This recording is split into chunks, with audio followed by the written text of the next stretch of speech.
and welcome to Paradise Cove at the River Spirit Casino Resort. We have a great night of fights for you. Not just any fights, super fights. 10 of them. Count them. 10 super fights that are just going to leave you breathless as you see the destruction that'll take place in the cage behind us.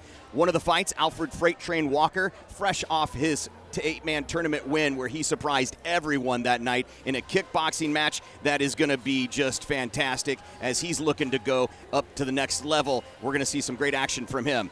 I'm Corbin Pierce. I'm going to be guiding you through tonight's fights. And by my side is UFC World Series of Fighting, just veteran in general, and the 2010 Knockout of the Year award winner, Gerald Hurricane Harris. Gerald, tonight could be a night of big knockouts as we have the heavyweights going on it in kickboxing with Hayes the Hooligan Wilson taking on Ultimate Fighter veteran Myron the Future Dennis. Well, Hayes is on a 15-fight win streak with 12 knockouts, but I'm telling you, he can't take this next opponent lightly. His opponent is a former Ultimate Fighter. He's a mixed martial artist. He does it all. He has a great camp. Now, the crazy twist to the story is that Hayes beat his brother not long ago, so I'm sure Myron is looking for revenge. Even with that 15-fight win streak, there's a lot going on because it's the return for the Future here to Extreme Fight Night, so it's going to be a really exciting main event that we have going on. In the MMA main event tonight, it's the women as they take center stage in the flyweight championship as we've got Johnny Hendricks' protege, Montana Stewart, and she's looking to make her own name as she wants to make her mentor proud as she takes on Oklahoma's very own Kathina Killswitch Lowe. Well, I don't really like to use the word pressure, but she has a lot of pressure on her. She's been selected for the Ultimate Fighter the next season, so it'd be great to go in the house with a win. I'm not sure if a loss will affect that, but it would definitely look a lot better on her resume. And as someone who's been on the Ultimate Fighter, there's some pressure there even just before you even get to the fight. It's going to be tough to keep your mind clear. Will be interesting to see how that pans out for her. I think it'll be a confidence thing. It'd be great for her to go on that show with a win. The wreckage is going to be tremendous tonight. So we're glad you're here. We're just minutes away from these super fights at the Paradise Cove here at River Spirit Casino Resort. We'll be back in minutes. Ladies and gentlemen, welcome to Extreme Fight Night 342 live in Tulsa, Oklahoma, River Spirit Casino, Paradise Cove. Make some noise, Tulsa. The world is watching right now on FITE.tv, FITE.tv. Tell your friends, text your friends, tell them to watch worldwide right now on FITE.tv for Extreme Fight Night 342. As I said, my name's Casey Loop. I'll be your ring announcer this evening, and what a battle tonight. Thank you, Gerald. Thank you, Corbin. Are you ready to meet our cage girls? Oh, I'm sorry. I said.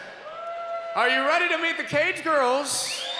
Yes, our Harley's Angels. Let's bring them out. Ladies and gentlemen, Chelsea.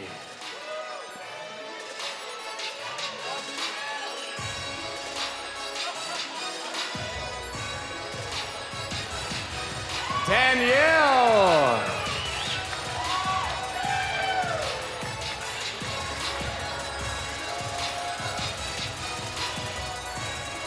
And last but not least, Alicia.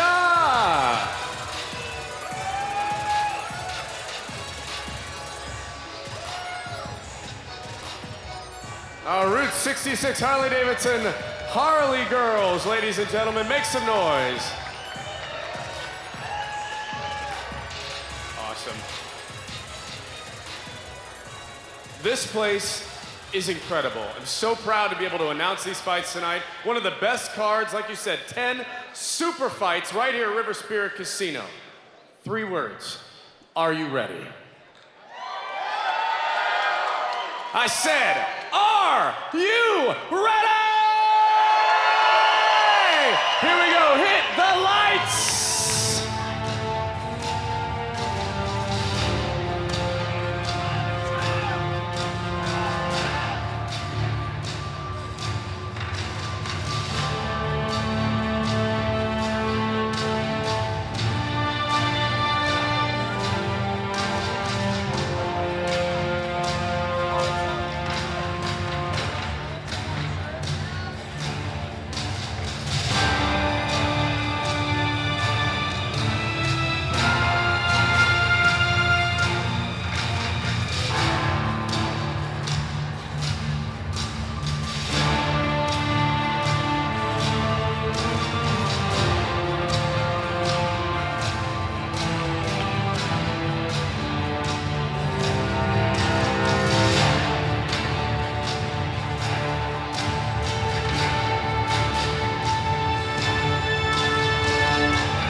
Ladies and gentlemen, once again, welcome to Extreme Fight Night 342. Our fighters are ready.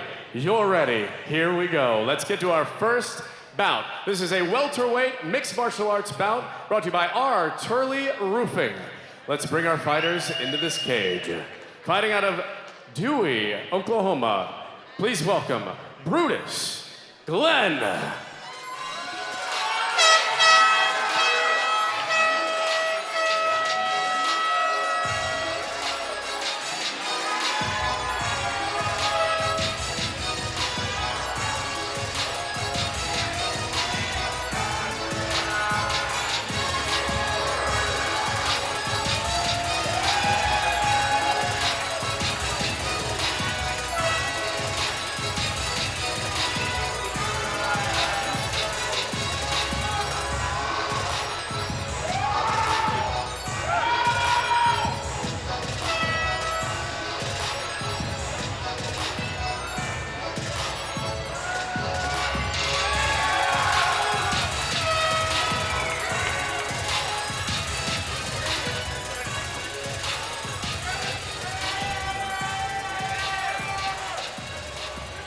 And his opponent coming to the cage, fighting out of Tulsa, Oklahoma, Kieran Palmer.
Ladies and gentlemen, this event is sanctioned by the Citizen Potawatomi Nation Athletic Commission.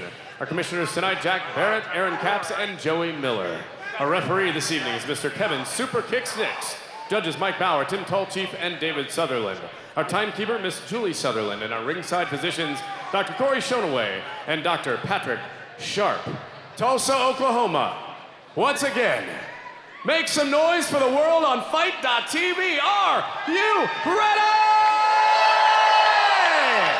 Here we go. Let's meet our fighters one more time. Welterweight, 3 rounds apiece, 3 rounds, 2 minutes apiece. Fighting out of Dewey, Oklahoma. He weighed in 174 pounds. Fighting out of the blue corner, he is Brutus Body Count Glenn. And across the cage, fighting out of the red corner, he fights out of Tulsa, Oklahoma. He weighed in 165 pounds. He is Kieran God's Child Palmer. Our referee in charge of this mixed martial arts bout is Mr. Kevin Nix. Here we go. All right, welcome to River Spirit Casino. And we are live on Fight.tv. I am Corbin Pierce, and I'm here with Gerald Harris. And I'll take it. We've got this amateur fight here to start us off here. And it's going to be a doozy. This is for the amateur belt. Oh, they're going at it, too. And it says heavyweight, so I guess if they're above 205 pounds, it's a heavyweight bout. But I'm sure these guys have to be like 210 at a minimum, you know? Oh, nice. And got a nice leg kick there from, we've got Brutus Glenn. Yeah. Spencer Glenn, I guess. Well, Spencer I heard him Body say Count. Body Glenn. count. Thank you. I like that. You know what's crazy is I was actually driving and I saw him running. So I'm going to assume his cardio is better. You saw him running before the fight. Yeah, it was maybe this weekend. So I was like, you know, I didn't know who he was. I was like, hey, good luck. You know, he told me he's fighting. So let's see if it pays off. That's impressive. That reeks of just the fights the other night where he ate a slab of ribs before fighting Mark Hunt. Oh, and nice there's a nice takedown there from God's Child. Nice reversal.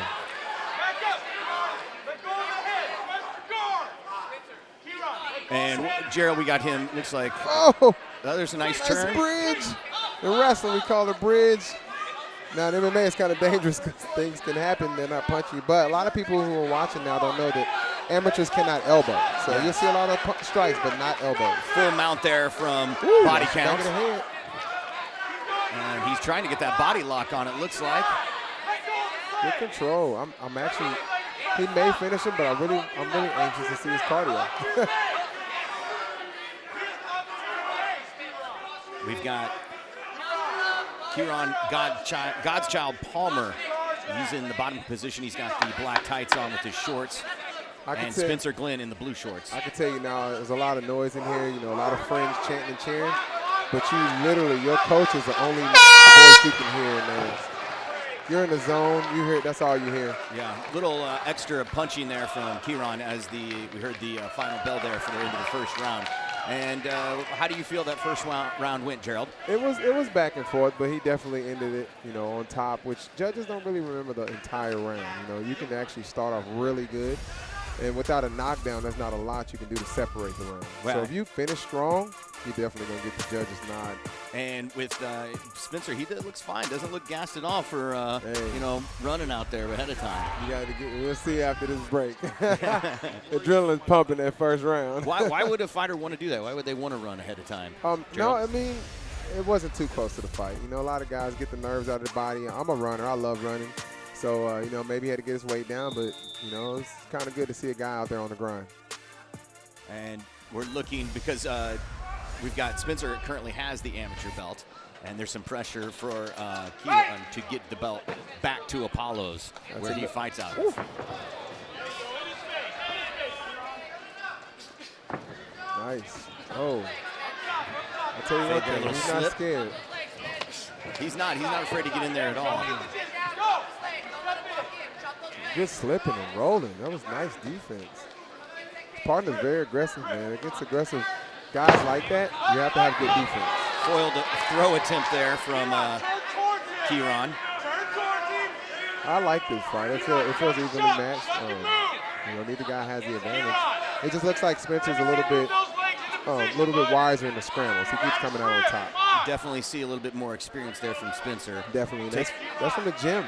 You know, a lot of sparring, a lot of rounds where you get in trouble and get out of it. That's the second time we've seen Kieran in that position right there.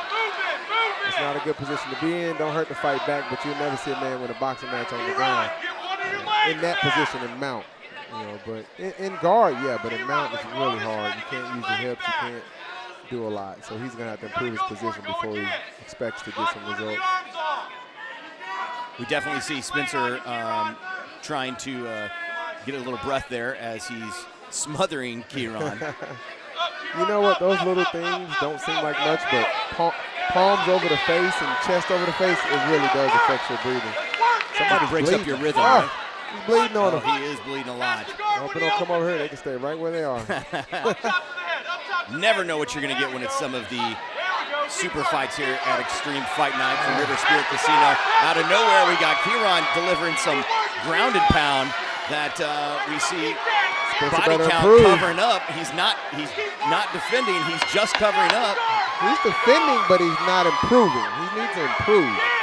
He needs to shrimp. He needs to move. He needs to get out of that position because Nix is about a half a second away from stopping this fight. Yeah, with an amateur fight, we've got a shorter round. You've got to make good effort of taking that top position like that. He was saved by the bell, I'll tell you. Yeah, because look at, we've got Spencer now. He is not gotten up yet. He is still on his belly. Hopefully he's not injured.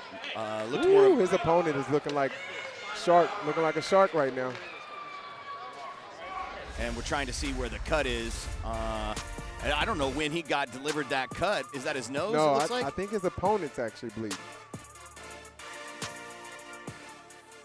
It looked like it was dripping off of body count. Ugh. He just spit it on his cornerman. He just shot blood out of his mouth. I don't know who's bleeding, honestly. I don't know. Good fight. I'll tell you right now, it's 1-1. Definitely. I think he is the one bleeding. It's going to come down to this third round here at Paradise Cove at River Spirit Casino Resort. I'm going to give Kieran the motivational advantage right now because he is hot. Absolutely. When you see blood from your opponent, does it usually amp you up a little? What you mentioned earlier, the way he laid there, that gave his opponent so much confidence. I'm telling you, he's about to come out on fire.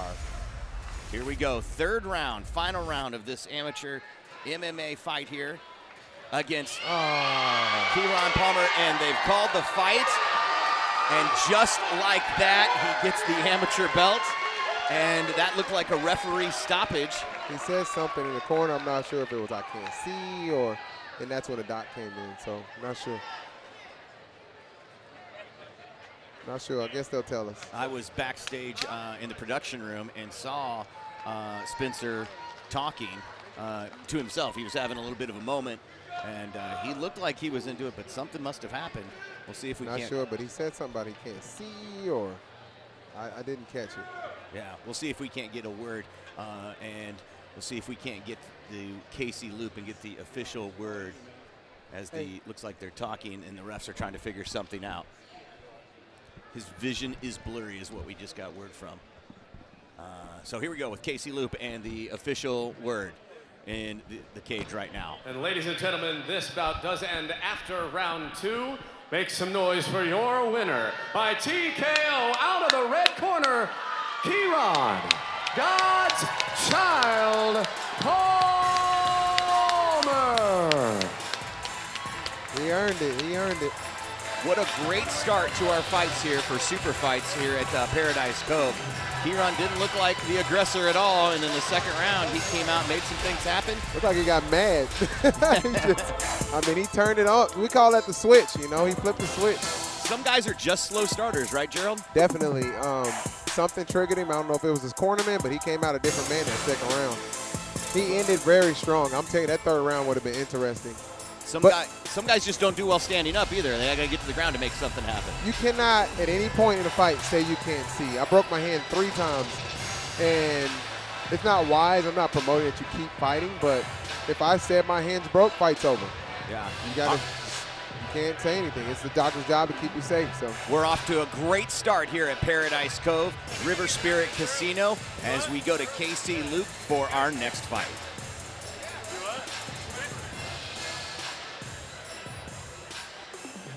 they cleaned up the cage. Shout out to the cage crew, man. It don't look like nobody fought in there. There's blood everywhere a minute ago. That's the way to start this card. You having fun so far, River Spirit Casino? It's only gonna get better. This card is unbelievable. Here we go, let's get to our second bout. This is Bantamweight Mixed Martial Arts. It's brought to you by Regal Car Sales and Credit. Let's bring our fighters into the cage. Fighting out of Tulsa, Oklahoma, this is Tevin Lasky.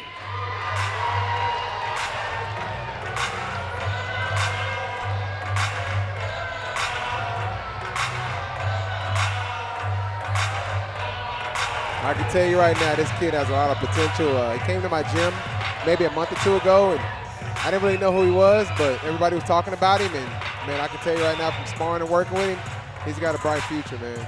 I had a brief conversation with him yesterday at the weigh-in, saw him backstage. There's something you can see in a fighter when you go, they have it. Yeah. And he definitely has that. Tevin definitely has that look about him, that bounce about him, that he's here for business. I can tell you this, this should be his last amateur fight. He's ready to take it up another notch. And again, as you just heard Gerald say, this is an amateur bout, so it's 3 2-minute rounds. The only difference between the professional MMA bouts and the amateur is no elbows in any way, shape, or form. And they don't get paid, which is not a bad thing. It doesn't go on their professional record, and it's experience. So like you said earlier, it's good experience. And when you're ready to make that jump, you go pro. So we'll see if Tevin can't get something happening as we meet our second opponent here at Paradise Cove, River Spirit Casino Resort Extreme Fight Night Super Fights.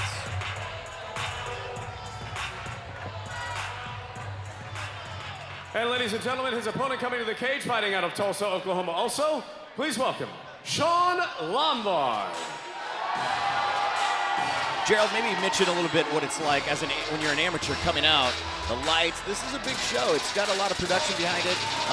It's a little different than sparring with your friends at the gym or practicing at the gym. This prepares him for what they call the lights, the big stage. This is honestly no different than being in a title fight. I mean, there's more stakes involved, but just the walkout, like you said, the lights, the selling tickets, the he's ready to be there. It wouldn't be his first time. A lot of guys don't get this experience, which I love Della does. He puts guys on the big stage. I mean, you'll go to fights, man. It's bright. There's no music. You know, it's almost like fighting in the gym. This right here, man, I've been to UFC, Strikeforce, every organization you can think of, and it's the same. You know, the interest, the atmosphere is the same. This will prepare him for anything. And we see Sean entering the ring right now. Giving a little dust off of the feet as he gets set. And we're going to get the official introduction from KC Luke.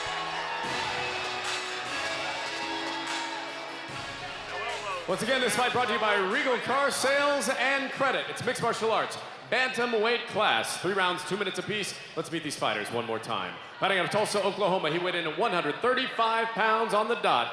This is Tevin 2 Feet Lasky. And across the cage, fighting out of the red corner, he fights out of Tulsa, Oklahoma. He went in at 134 pounds. This is Sean White Tiger Lombard. And our referee in charge of this bout is Mr. Kevin Nix. Tulsa, Oklahoma, here we go. I'm not sure if this is a title fight or not. It's fight number 2 here at Paradise Cove. 3 2-minute rounds. Sean Lombard is in the red gloves. He's got the loose black shorts, while Tevin Lasky, I'm sorry, the other way around. Yes. Thank you. Sean has the tight black shorts, and Tevin has the loose black shorts. Woo! Nice kick. Look, nice footwork from both guys. And both starting off good, as we see Sean be the aggressor there. Definitely. Both guys still feeling each other out. They both look comfortable on the feet, I'll tell you that. Now, I can't tell you this. Tevin can possibly take it to the ground if needed. You know, it's always good to have that in your arsenal. I'm not sure about Sean's wrestling, but I'll tell you right now, he's comfortable on his feet. Sean is definitely more leaner-looking fighter, and Tevin is just more of a bulkier fighter. Yeah, it's a height difference, you know. Absolutely. Oh, There's a nice kick from Tevin.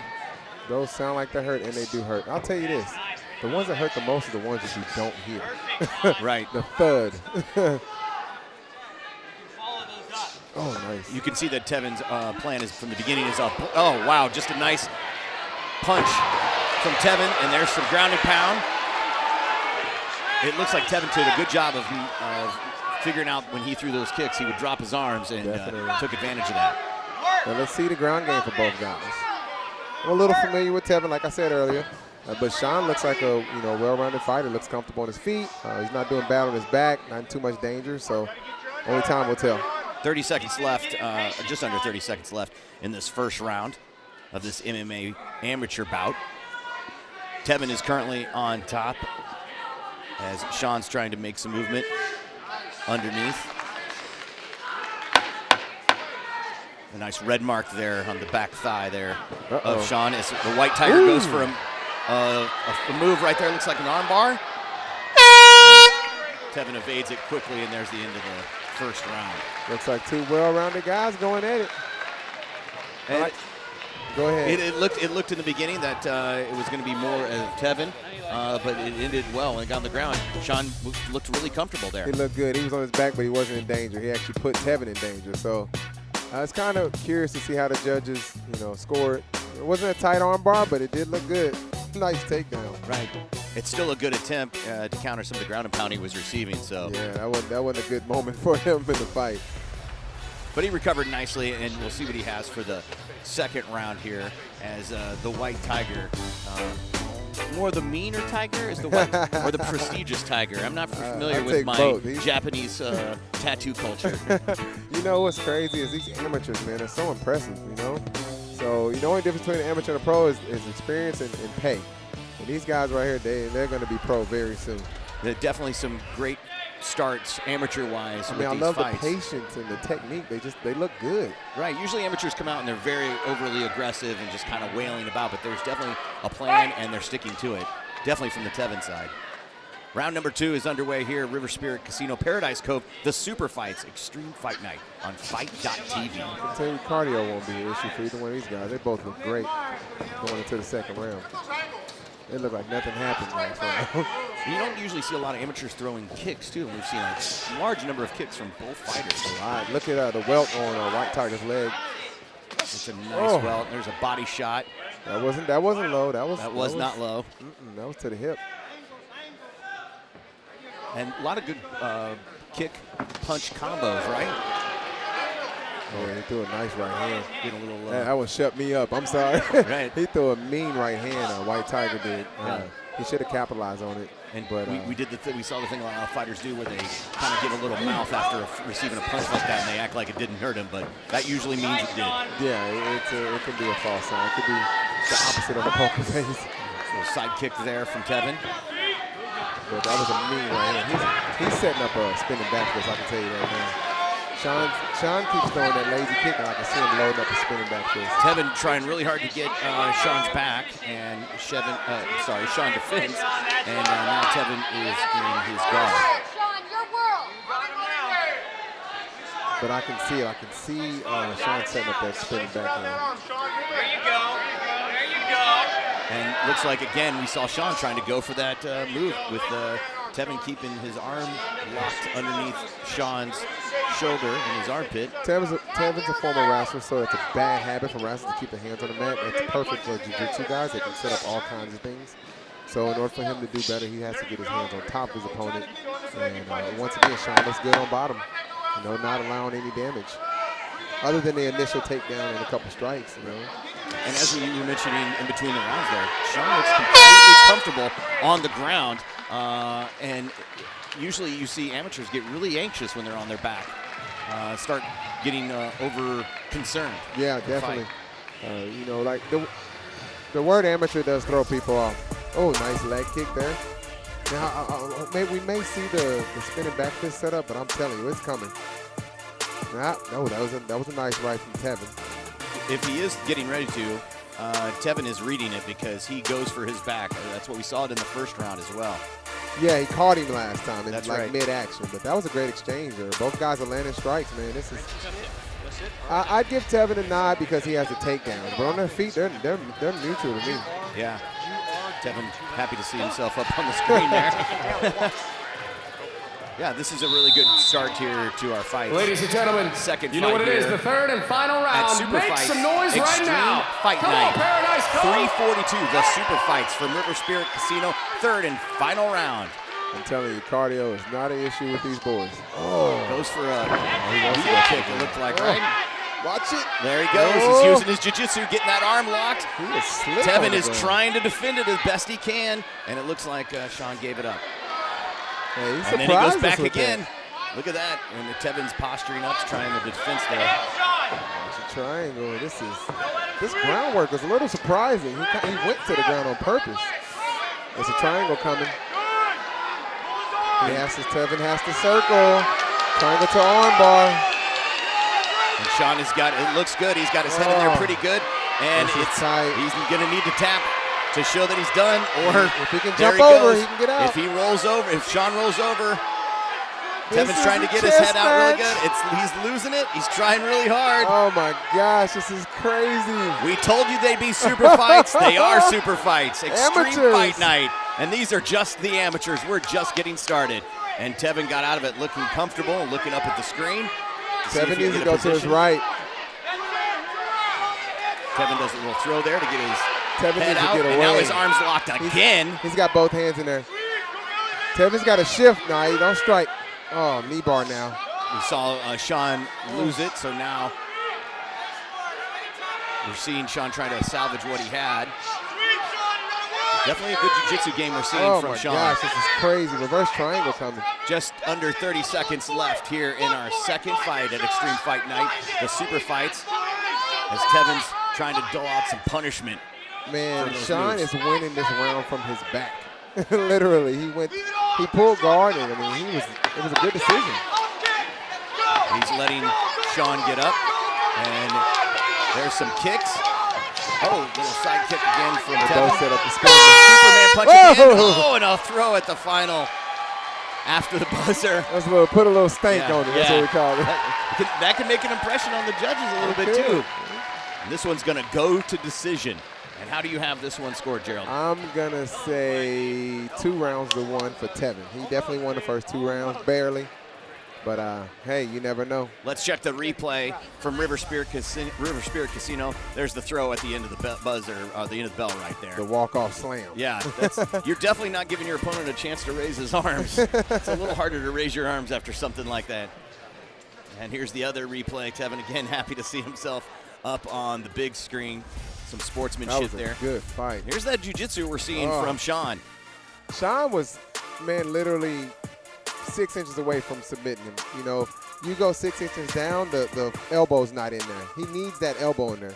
Right, and it looks like his head is almost, doesn't have it perfectly. He's got it right on the crown and just squeezing, trying to hold on to it as best as he can. Let's go to Casey with the official. All right, ladies and gentlemen, make some noise for these fighters. That was one incredible bout right there. Yes, sir. Excellent, excellent, excellent battle. But it does go the distance, and it goes to the judges' tables. The judges score the bout 30-27, 29-28, and 29-28. For your winner by unanimous decision, out of the blue corner, Tevin! 2 feet, Lasky. Gerald, how do you feel about that call? I don't believe it's 30-27, and Tevin trains out of my gym. He has to be a little bit more aggressive. His opponent came, you know, he came with it. He just, unfortunately, he couldn't get the takedowns. And Tevin was in the advantage more as far as being on top. And, you know, but on their feet, they were even to me. Yeah, I think that's definitely a surprise judgment call, but that's what happens when you let it go to the judges. Yep. I wouldn't say let it, because anything can happen in there, but fair enough. If it happens to go to the judges, yeah, you take that risk. I've been on the bad end of calls, but hey, lesson learned. It's definitely out of your hands when you let it go to the judges. And just 2 fights out of the 10 we have here from Paradise Cove at River Spirit Casino, and they were amateur fights, which turned out to be spectacular. Yes. They did not disappoint. Well, a lot of people were talking about Sean Lombard before, and that's the first time I've ever seen him fight. I'm impressed. Win or lose, both those guys need to go pro, man. And so you'll definitely see more of them from here with Extreme Fight Night. We're live on Fight.tv. So thank you for joining us. We are live in Tulsa, Oklahoma, River Spirit Casino. And I've got to give it up to the camera crew. We're going to Casey. Make some noise for the crew here at Paradise Cove, River Spirit Casino. And behind the scenes most of the night, they're getting all that groundwork, all that jiu-jitsu, all those arm bars they're trying to get. They are right up in there. Thank you so much. Now, let's get to our next bout. Kickboxing welterweight bout. This is 3 rounds, 2 minutes apiece, brought to you by Jeff Martin and Associates, the heavy hitter. We'll see if we see a knockout here. When we bring our fighters into the cage, let's meet Jonathan Gary. Gerald, this is going to be an interesting fight because we're seeing Codell Ford come back, which we'll get that introduction here in a minute. And Codell, we're seeing, that's not Codell, by the way. No, Codell's coming up next, but he had an opponent change. So okay. We're going to see it. This guy's pretty decent. You know, opponent change isn't always a bad thing. I took a fight on 6-day notice and tore somebody up, so I would never underestimate a last-minute opponent. It seems like because you've been studying the whole time for your camp for one person, and then all bets are on. Everything's on the new person. They get all the benefit, it feels like, when there's a change. He's got an athlete on his hands. I've heard about this guy. He's an aggressive guy, and I'm sure he's been training because his teammate was on the card. So he's comfortable taking the fight. Junkyard Dog is a good name. That's Emily Ducati, I believe she's a Bellator fighter. And his opponent coming to the cage. She's really tough. Please make some noise for this kickboxer. Great introduction here with Codell Ford. Codell Ford is a knockout artist, and having him back at Extreme Fight Night, we should see some big things happening. Now, this is a kickboxing fight, so we're going to do 3 3-minute rounds. And the difference between kickboxing professionally and amateur is that there can be some, you can grab the neck. You know, a lot of different things. You're limited as an amateur, and as a pro, you know, you get to be a little more free in there. Right, you're going to see a lot of grabbing the back clinches and pulling the head down, and definitely doing some tagging with the knee. He's a sparring partner of mine. We all have our own camps. We all come together. I train with everybody, so I very rarely fight guys from Tulsa. So it's kind of good to get in there and mix it up with, you know, some of the top guys in town. And Codale's been training, but when was his last fight? I'm not sure. He may have had a kickbox. You know what? He fought for Bellator not long ago. He came up short. You know, it was a rematch, but, you know, he does it all. So we'll see what happens in his kickboxing bout. He boxes, too. He boxed an Olympian. He went about 4 rounds. The guy, he can do it all. But he's got a game opponent in front of him, and he knows it, too. The great thing about these kickboxing matches that we have on Extreme Fight Night are that they're kind of part of the basics you need for MMA fights that you traditionally see. There's a lot of the technique that will help you in an MMA fight. You've got to get better at with a kickboxing match. So you'll see a lot of guys bounce back and forth between kickboxing and MMA.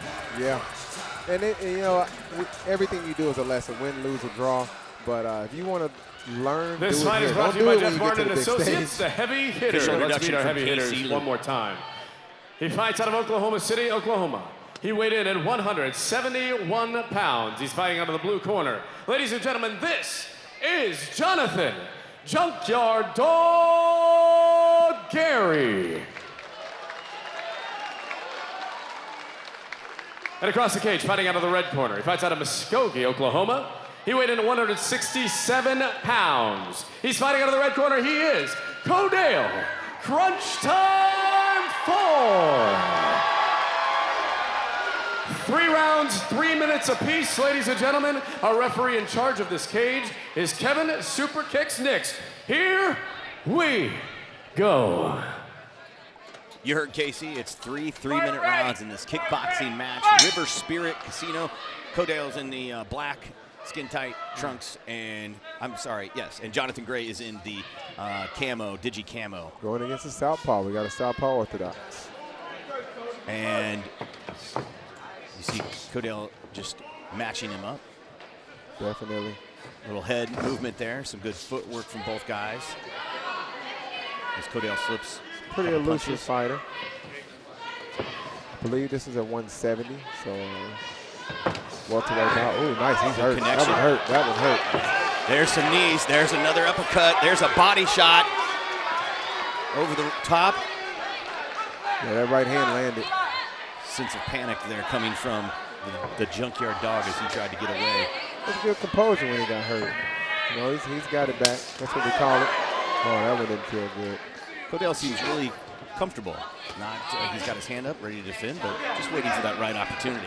You know, he trains with Boom Boom, Randy Boom Boom Blake. He trains with Alan Green. So whenever you get against anyone else, you know, you're very rarely going to find somebody above that level. For those nationally that are watching us on Fight.tv, those are 2 big names in the boxing MMA world, kickboxing world here in Tulsa, Oklahoma. And, Mr. Green there has a lot of national experience boxing it, and Mr. Blake had some great experience at Glory K1. Jonathan looks a little more of a boxer to me. He's not throwing a lot of kicks. He's not checking kicks. I think he just kind of wants to throw hands, and Codale's doing a little bit of everything. So he's in a slight disadvantage. But he looks like he wants to box more than anything. Codale's quickness to slip punches is impressive. Pernell Whitaker. Front kick from Codale. Make sure Codale don't forget where he hit a takedown. Friendly push there from Codale. Put some stank on it. That's right. Giving him something to think about.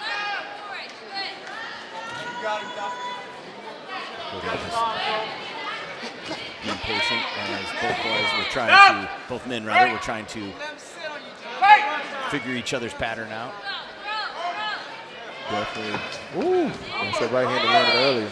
Yeah, and he slips. Looks like the Junkyard Dog just slipped it just barely. I don't remember Junkyard Dog throwing any kicks yet. He's just been boxing. Pumping that jab and trying to counter. I wonder if Codale will catch up on that, the fact that he's not really kickboxing. He's actually just boxing. And Jonathan Gary, his mouth's open. He seems tired already. We'll see.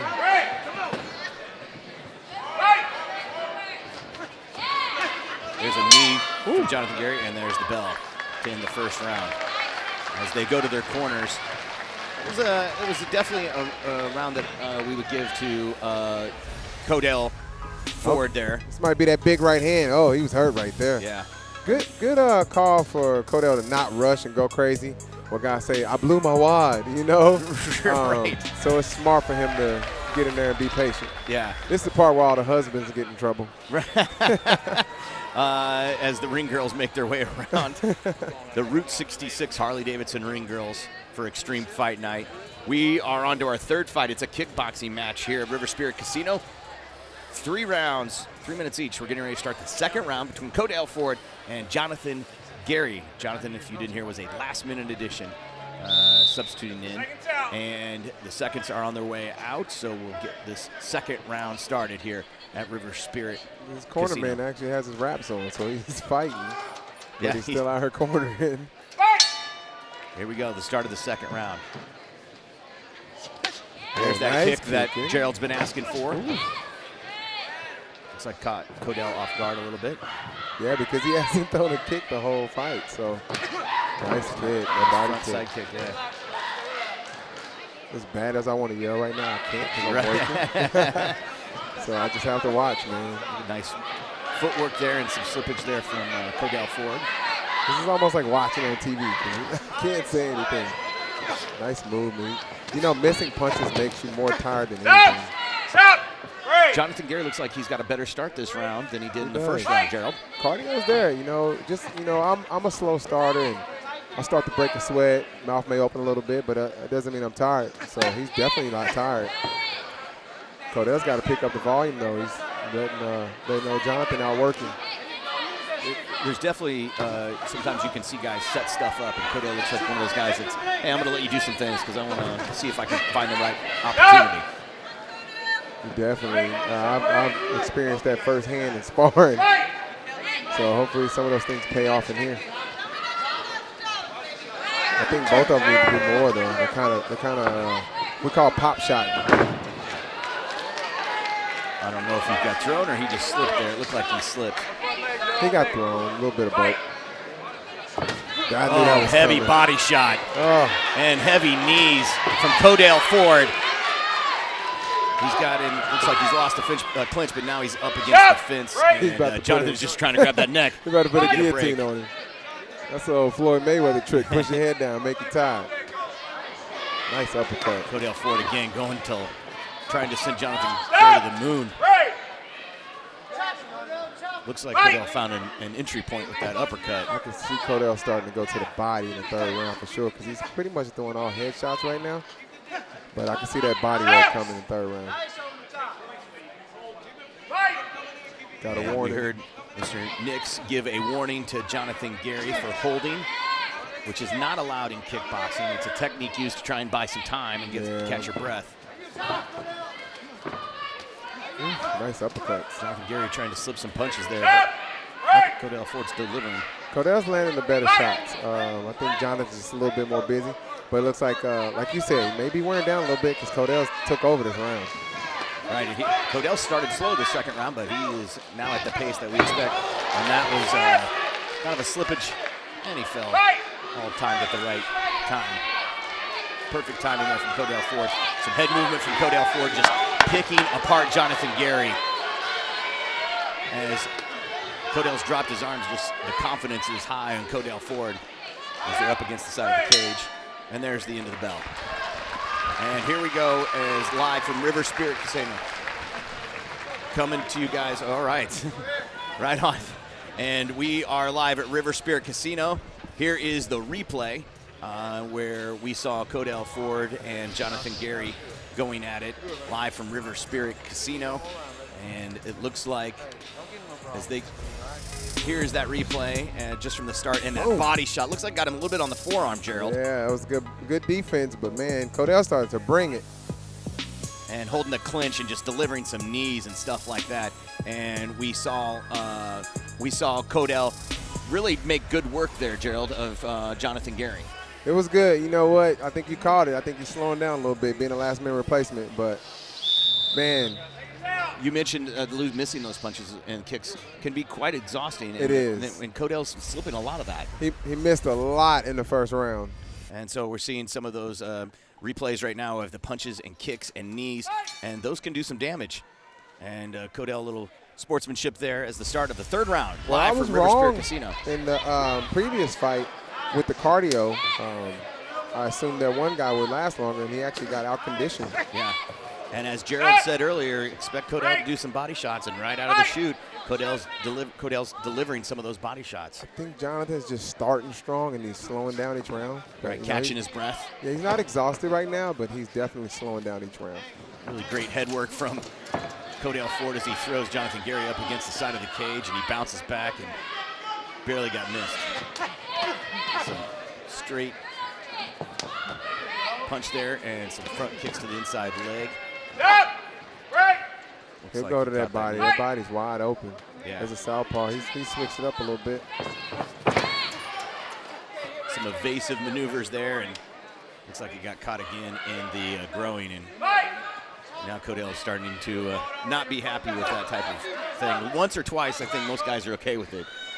They know that's part of the game, but after that, it starts feeling intentional. You can tell Jonathan's the MMA fighter because he goes for the clinch every time. Not like a kickboxing or Muay Thai clinch. He grabs the arms as if he's going to do a takedown. Nice. Guys exchange some body shots. And Codell just twists him around and pushes him up against the cage, delivers a knee and a left hook. Work out. I think that's what's going to add up the most is the body shots and the missed punches by Jonathan. That was like almost a hammer fist we saw from Codell under the thigh. Ooh. Those body shots, if you're already exhausted, Gerald, do those just keep taking more of that oxygen you need? Yeah, it does. Definitely. It's like a tire going flat. You just keep poking it. You know, it wears on your body. Affects your breathing. That was lazy for him to fall like that, but that's why Nick's is kind of like, come on, man. I mean, it was wrong to put it. Oh, there's a heavy right hook. He's hurt. He's down. That's going to be it right there. That's going to be the end. It doesn't look like Gary's going to get up.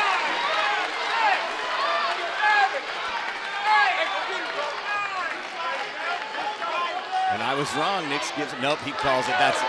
He didn't like the way his eyes were. Oh gosh, I think he got a big cut from that shot. That was an amazing delivery from Codell Ford. I can't wait to see the replay on that one as the doctor comes right into the cage to take a look at Jonathan Gary. Here is the replay, and we'll see if we can't find it. Yeah, that was right before that. That was the end where he already was damaged, as you called it, right before he even fell. That was the second overhand right that landed, and it landed clean, man. Yeah. You start seeing those stars, it ain't no fun in there. Yeah, they're checking it, and now they've let everybody in. It's a big overhand right that landed right on the, I say right in the eyeball, man. Yeah, here is the replay. Let's see if we can find it as they slow it down. Boom, right there. And you can see he's dazed right there. We call that the slam dunk. That's right. Let's go to Casey Loop with the official word inside the cage. Ladies and gentlemen, let's make some noise for these kickboxers. That was a great bout, gentlemen. It does end 2 minutes and 24 seconds into the third round, and your winner by TKO out of the red corner, Codell Crunch Time Ford.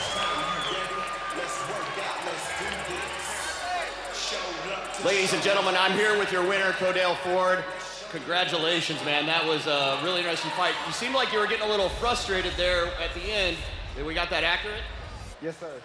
What was going through your mind as you delivered that punch, that overhand right, your handiwork there up on the big screen? What was going through your mind when you saw that? Well, I seen he kept leading in with his head. So I figured if I slide off of it a little bit, I'll catch him right on the button, and that's what happened. What about the crowd tonight, man? You got a lot of fans here tonight cheering you on. What up? Yeah. Hey, you guys got to keep coming out to these fights. Hey, let's pack this thing out where they can't even, they got to turn people around, man. Come on. There's your winner. Hey. Sorry, one more? Hey, I'd like to give a big shout out to my boy Scott Lowe at Battleground MMA, my coach Pepe from everywhere. Hey, all my fans, even if everybody Hey, all the fight fans, period. All my sponsors. You know, it's a lot of them. I can't go to naming them, but hey, big ups. Give yourself a round of applause, man, for coming out here and supporting us. Your winner, Codell Crunch Time Ford. We going hard after the bell, no games, man. I'ma show you what it really mean to be a fighter. Crunch time hard. I gotta pull that paper out. Okay, you know the trick?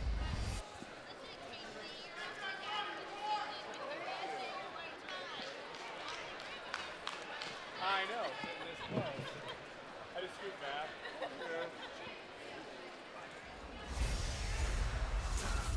Yeah, we about to work. Crunch time. Yeah, we about to work. Hard body. Crunch time. Yeah, we about to work.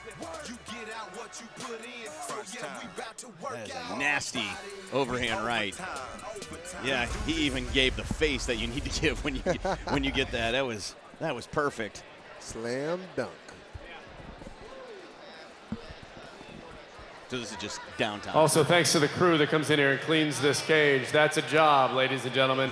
We've already had some blood tonight. Yeah, see? He said he wanted a shout out, so. It was lame. Give some noise to the crew here. There you go. You don't want to do it. Oh man, this is getting real tonight. We have so many amazing fights tonight. You know, you got the return of Randy Boom Boom Blake tonight. It's been a while. It's been a while. We got your winner of that competition we had, the 8-man, the $10,000, Alfred Freight Train Walker here tonight. She's going on Ultimate Fighter, Montana Stewart, Katina Lowe, and then, of course, the final fight of the night, Myron Dennis and Hayes the Hooligan Wilson. Who's going to win that fight? Who's going to win that fight? Let's see, here we go. Now let's get to this next fight. This is a phenomenal battle we're bringing to the cage right now, a featherweight battle brought to you by Apollo's Martial Arts. This is a featherweight bout. Let's bring in our fighters. Fighting out of Sand Springs, Danny Flick. Danny Flick coming to the ring, the cage right now, and Danny hasn't fought in, I think it was 2 years, someone told me, and he has a gym out in Sand Springs. He's 0-1 as a pro, he's 5-2 as an amateur, and he has a purple belt in jiu-jitsu, and this is going to be an interesting fight for him. He's got a brother that is really successful. Jimmy Flick, I believe. Yes, and so apparently they don't like each other. I don't know I if that's didn't even know real. that. Well, I don't know if that's true. If they got separate gyms, it's true. Right. But oh well. Hey, that's brothers for you. Right. And so it'll be interesting to see how this pans out for him. He's taking on somebody that has a lot of experience, is really quick. We know what to expect from his challenger, or the champion, but we don't know what we're going to see from Danny because it's been so long. Well, you know, he's been training, I'll tell you that. If he has no gym, he's not too busy coaching, he definitely has been active. So I wouldn't take him lightly. I say that often because it's so true. We definitely, you're not going to see Mr. Billups take And ladies and gentlemen, lightly. please welcome his opponent coming to the cage. Out of Tulsa, Oklahoma, Michael Billups. Michael Billups is actually one of my instructors at Apollo's, where I'm an orange belt, and he is the champion currently, and just a really calm guy with insane speed. I call him Little John Jones, man, like a little midget John Jones. And the challenge that he is going to be facing is the unknown that we're going to have with Danny. And Michael Billups does a good job. He's trained by his dad and all the other people there. His dad, a very accomplished fighter in his own right. I believe he was injured not long ago, so he had to sit out for a while. And so this is going to be an interesting fight. We're going to see some fast movement from both fighters. If you like quick fights, aggressive fights, this is definitely one. These are the super fights, and this one's not going to disappoint as well. This is an MMA event, 3 rounds, 3 minutes each, as Michael Billups enters the ring. I'm sorry, the cage right now.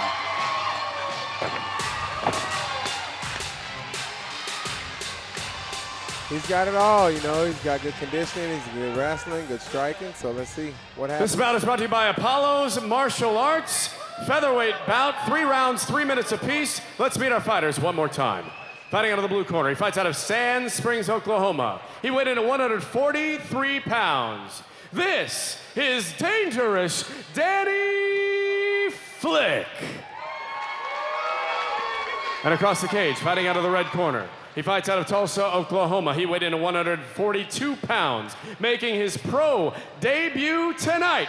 This is Michael, the hybrid. The pro debut. I Billups. stand corrected. I thought he was still going at him. Our referee for this mixed martial arts bout is Mr. Kevin Nix. Are you ready? Michael's another fighter out of Extreme Fight Night that has gotten a lot of talk about going up to that next level. Definitely. And you're going to see the switch get turned on here in a second. Both these guys. My notes say that Danny hasn't fought in 5 years. What kind I of thought goes? it was 2, but I mean, I My took notes 3 could be years wrong. off. What goes through a guy's mind that when he's off for so long, Gerald? Competition, there's rust, but if he's been in the gym, he'll be fine. I took 3 years off, but I still stayed a little active. I'd help guys train for camp. And that's how I got back into it. I was helping so many guys. I was like, let me take another shot. So he should be okay. There's a spinning kick from Michael Billups with a back heel kick, it looked like, to try and make up for it. The front kick to the thigh there, it looked like almost.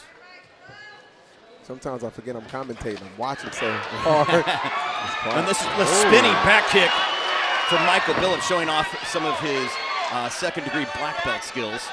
And he's trying to pony for position. And there's some of the great skills that the hybrid has. A little wrestling there. That wrestling will make you tired, I tell you that. If you don't have the cardio to wrestle. Delivering some elbows to Danny Flick. As Michael's up against the cage right now. You very rarely see Billups on his butt or his back. So Right. He definitely is comfortable in that position. he'd rather be on his feet punching somebody in the face. I believe you're correct on that. Ooh, watch it. And you hear the warning right there from Mr. Nix to Michael Billups as he was delivering elbows. There's a close quarters kick. The only thing I don't like about that is you get about 2 or 3 freebies before they do anything. And I've been hit with those elbows before and they don't feel good. And it wasn't intentional by Mike by any means.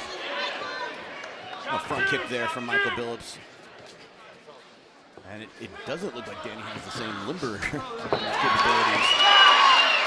As Michael went for the fences there and Missed the elbow. Missed. Oh, this is not good for Mike. Now you see Michael in a precarious position as we're under 1 minute left in this first round of MMA at Extreme Fight Night. And is that That was a rear naked. that's a It's rear tight. naked choke? It is tight. And I he's don't trying know to- if he's going to make it out of this. He's trying to fight it a little bit. I can't see. It does not look good for him. And he's holding on tightly. He's asleep. He went to sleep. Michael Billups is asleep. Danny Flick, after a break of a few years, comes back with a choke and puts Michael Billups to sleep. Oh, my God. And there's Michael has come back now. He doesn't know what's going on. They're I bringing told him you. I mean, I some wouldn't call it attention. ring rust, but he's been in the gym training. Mike got a little overzealous and threw an elbow, and then missed the elbow and got rear naked. Yeah, I was getting some word there from the doctor. They're just kind of making sure everything's okay. Those Flick brothers can roll, man. Yeah. The Flick brothers, maybe they don't get along or don't like each other, but they definitely show. We're looking at the replay now, Gerald, of the rear naked choke. He missed the elbow and hit the ground. So that's a shocker for a lot of people in the audience. Yeah, absolutely. That's a big shocker. It's definitely an impressive finish, and it still looks like Mr. Billups is a little lost on what's going on, still trying to figure it out. And obviously, Danny is very excited. Yeah, he went to sleep, man. This crowd is quiet because this is a pro Michael Billups crowd. I tell you that. Yeah, this is definitely his crew. They have been silent. It's almost like when, not on the level of, but when Chuck Liddell got knocked out, how quiet it was in the arena. It was like, whoa, you know? Absolutely. Because Rashad was just the Ultimate Fighter guy, and, you know, he was coming down to 205, and this is a guy in a similar situation. The huge underdog comes in and gets the W. Here's the official word from Casey Liu.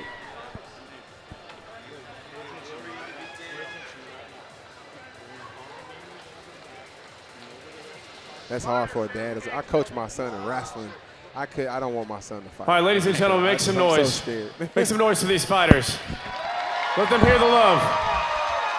Yep, this bout ends 2 minutes and 25 seconds into the first round. Your winner by knockout from rear naked choke out of the blue corner, Dangerous Danny Flick. Danny, congratulations on your victory there. He missed with the elbow, and you took advantage. Tell everybody how long it's been since you fought. Shoot, since 2012. It's been a long time. I took a layoff, making mistakes, but I've came back. I made myself a stronger person. I got a stronger mindset now. There ain't a man out there that can beat me right now. I'm so hungry, y'all, and I got plenty of food in my fridge. Like I've been saying, I'm just so excited. I love every bit of this. I want to thank Apollo, my sponsor, Parker Reynolds, Parker Oil. Thank you, sir. Anybody else? My little brother, man, I love you, dog. Brother Jiminy Flick. All right, so tell us about when you had him in that rear naked choke. I watched you. You were holding on pretty tight. Your mouth guard was almost coming out. You were squeezing so tight. Yeah, he impressed me. I thought he should have tapped a good 20 seconds before he did, or went out. I just started thinking about my family, my wife. My wife, she works 2 jobs. She sacrifices a lot for me, I get to stay at home and be a dad and spend time with my kids in my gym. It's free, guys. I have a gym. It's called Family First Mixed Martial Arts, F1 MMA, baby. Free training. Congratulations, your winner, Dangerous Danny Flick. Woo!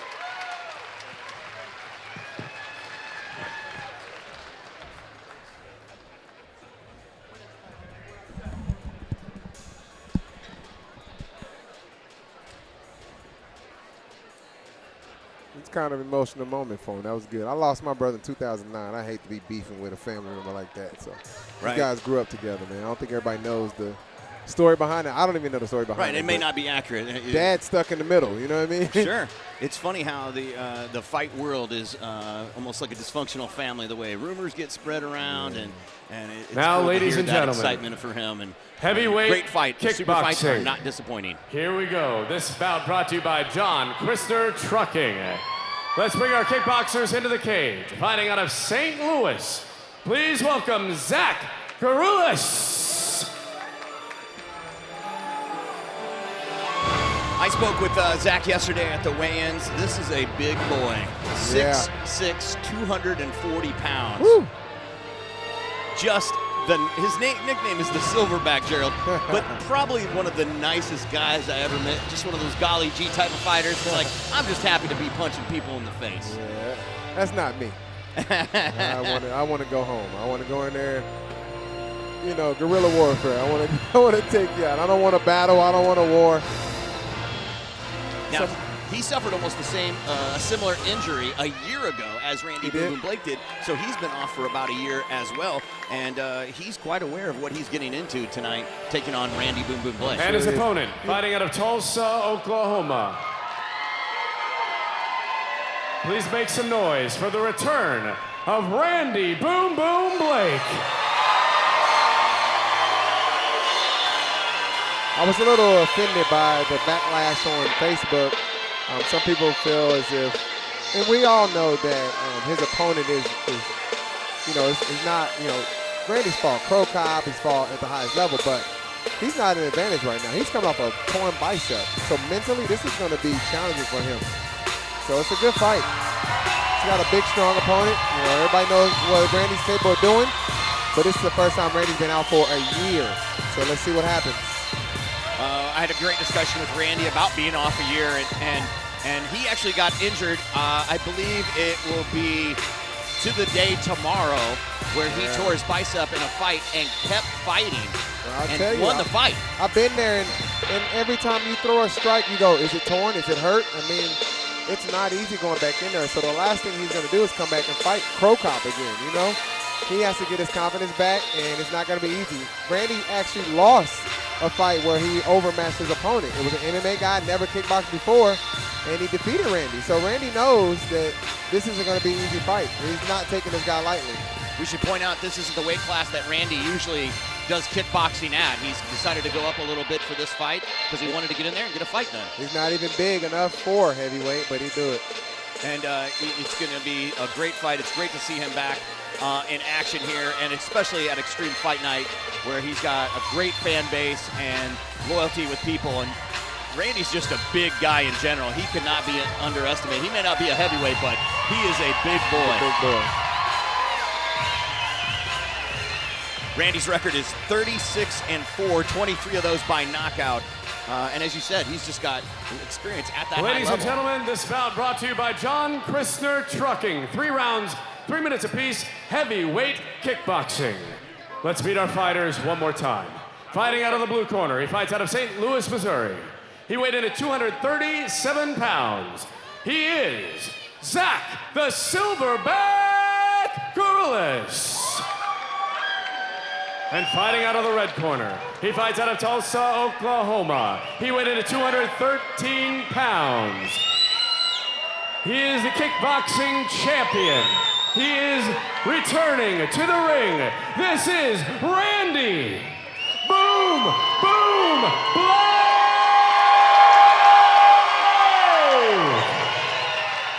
Our referee for this bout is Mr. Kevin Nix, Tulsa, Oklahoma, River Spirit Casino in Paradise Cove. Are you ready? Our 5th fight tonight here at Extreme Fight Night, kickboxing match, 3 rounds, 3 minutes each. Randy Boom Boom Blake in the purple and other neon color shorts there. And we've got Zach Gorillas, the silverback, in the red and black shorts, and a nice side kick from Randy Boom Boom Blake, spinning back kick. I told you I forgot I was commentating, man. That's I'm all all right. up in I this got fight. you. I got you. Don't worry. This is a great one, though. I love the action they're already putting out in, what, the first 30 seconds? Nice kicks from both guys. Definitely. And this guy's an MMA fighter, so, you know, what you notice from MMA fighters, they're grinders. They'll take some, you know, he'll take a licking and keep on ticking pretty much. And I don't know if I've ever seen this happen before. His cup came out? He lost his cup. That's a first. That's a first for us, Zach. We've never seen that. Now you got to put it back in. Yeah. You might want to turn around. That is something you don't see every single day. I don't know if have you ever seen That needs to anything be like on that? World Star. Oh, man, Yeah. that is a first. It's the things coaches and cornermen do. Yep, I don't think my coach do that. So take my gloves off. Did he kick his cup out? He might have. He might have. Smell your fingers, man. I'm sorry. Touch me? Right. Oh, I think he touch just me on the wiped it. back. I think he Yeah. just wiped it on me. All right, back to the action.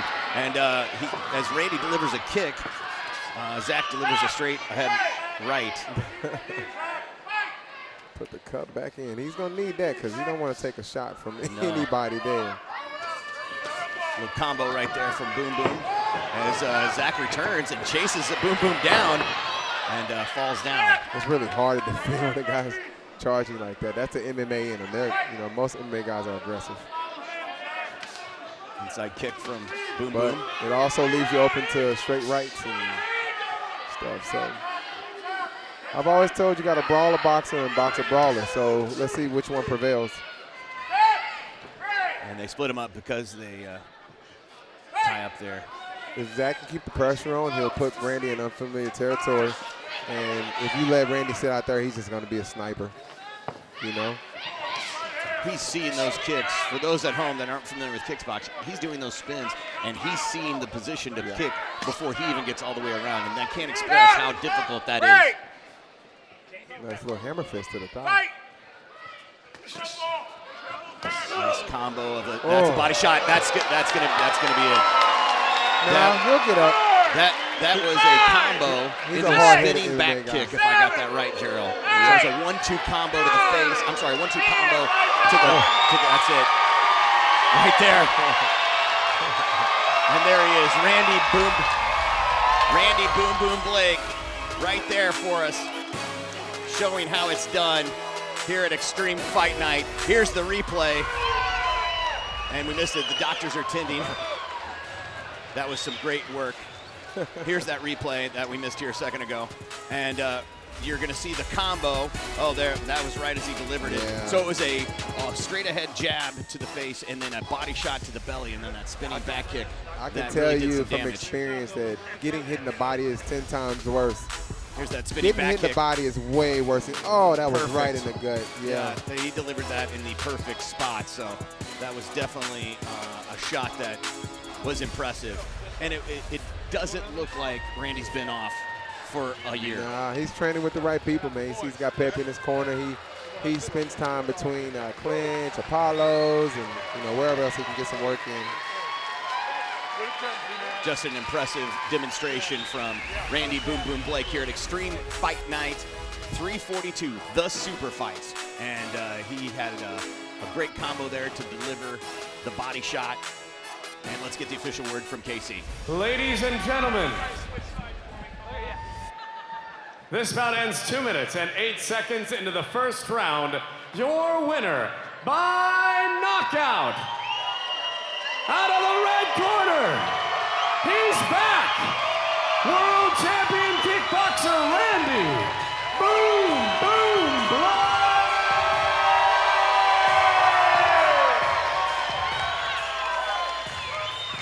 Randy, turn around here, face your crowd. Everybody give it up for the return of Randy Boom Boom Blake. Let's see your handiwork up there on the big screen. It looked like a straight ahead jab and then a body shot and then a spinning back kick. That was quite the combo. How do you feel about that performance? Oh man, how do you guys feel? I know how I feel. First and foremost, I gotta thank the man upstairs for even giving me the opportunity to get back in here and be 100% to be able to do that. But that was picture perfect, perfect technique.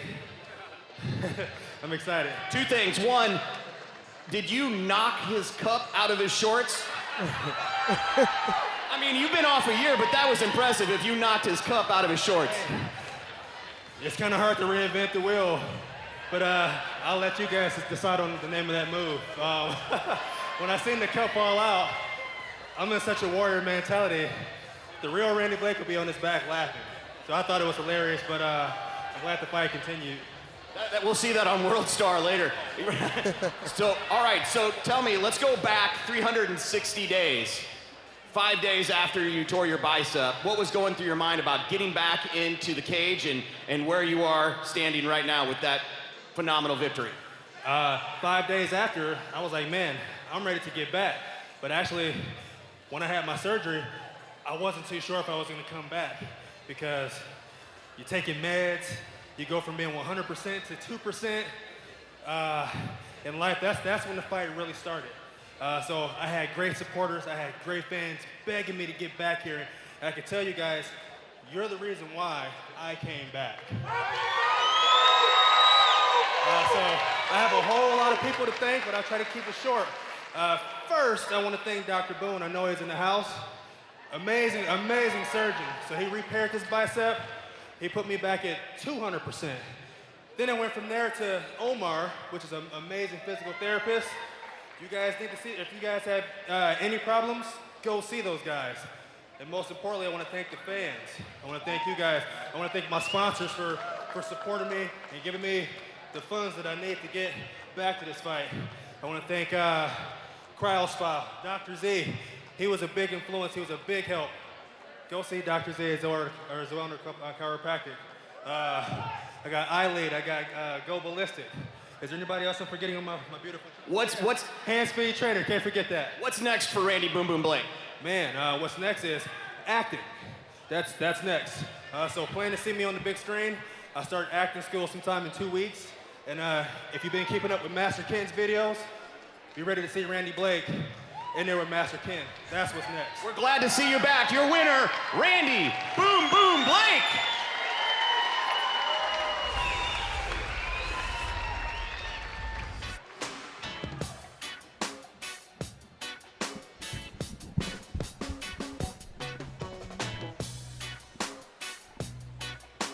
And it just keeps on getting better. Right? that was an impressive performance right there from Boom Boom.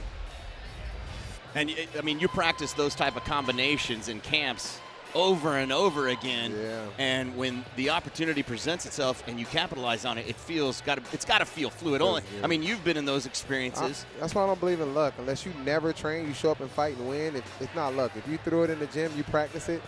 It doesn't matter if it's a windmill punch or a flying kick. It's not luck, you know.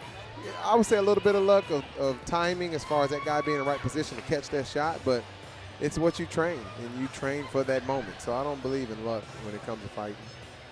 It was definitely one of those beautiful things that I know just from being at Apollo's, you practice the bag work on that over and over, and the mitt work over and over of that. Just We practiced that. Just for and one time. it was just beautiful. It was just beautiful. So it was just one of those performances that makes it a super fight. That's why these are called super fights here at Paradise Cove, here in the beautiful River Spirit Casino Resort. If you have not been here, it is gorgeous. The pool, the bar, it's a really great resort. All right, ladies and gentlemen, we've got some here we great go, back fights to still mixed to come. martial We've arts. got This our is a co-main event lightweight with the bout featherweight brought to you women, by and we've got T&W Hayes Tire. Hooligan Wilson 3 as rounds, well. 3 minutes Here's apiece. Let's Casey meet with our the fighters. Bring them introduction into the of our cage. next fight. Fighting out of Tulsa, Oklahoma, James Whitey Warren.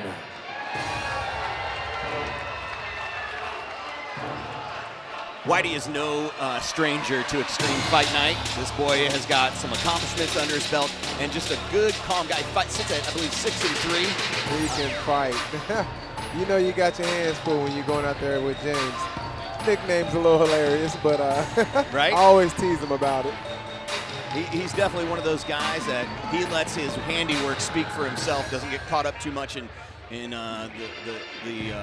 the other stuff that happens with fighting. He does a good job of going out there and just delivering. He got a new nutritionist for this camp, so he wanted to be on weight well before fight week, and he was, and he said it was just a completely different experience. There was no stress for him. It's got to be a relief for a fighter to not have to deal with cutting weight. Definitely, you know, I've made my drop to 70, and it's not fun, but my wife cooks all my meals, so it's a lot easier now to make 170. Right, it's nice to have your wife be your nutritionist. Yeah, man. And because she'll tell you. Oh, she'll tell you. Your nutritionist, you can be like, be quiet. Your wife, you can't tell her that. She's going to be like, no, you're going to eat the Brussels sprouts. And she's with me 24/7. So. You're going to eat the rice cauliflower, and you'll be fine. All right, so here's James Whitey Warren as we get set for this 6th fight here at River Spirit Casino. Let's get our second Both these fighter. guys come from good camps, too. So All right, his opponent you can coming into the expect a good cage, bout. fighting out of Tulsa, Oklahoma. Make some noise for Daryl the Reaper Wilson. Daryl is one of those guys that he hustles. He does kickboxing, he does MMA, he doesn't stop. He was just part of the 8-man tournament, and he didn't obviously make it very far. He actually got taken out in the first round, but that is just a unique event. This is a young guy who shows a lot of promise, right, Gerald?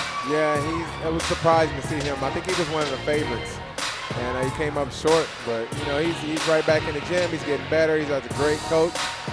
His coach was a kickboxer and a mixed martial artist, so he'll be okay. Yeah, So Thomas Longacre. Let's see what improvements he makes. Yeah, Thomas Longacre of the Thunder Kick Academy, you know, they do some good stuff over there. And Daryl is one of those fighters that is very versatile. He's got great kickboxing skills, but he's also really good on the ground as well. He's really long and lanky, and that can make a big difference, right, Gerald? Yeah, when it comes to reach, that's why I was yelling at my guy to get in there on that young kid. You got to crowd him. You stay in the range, you're going to get hurt.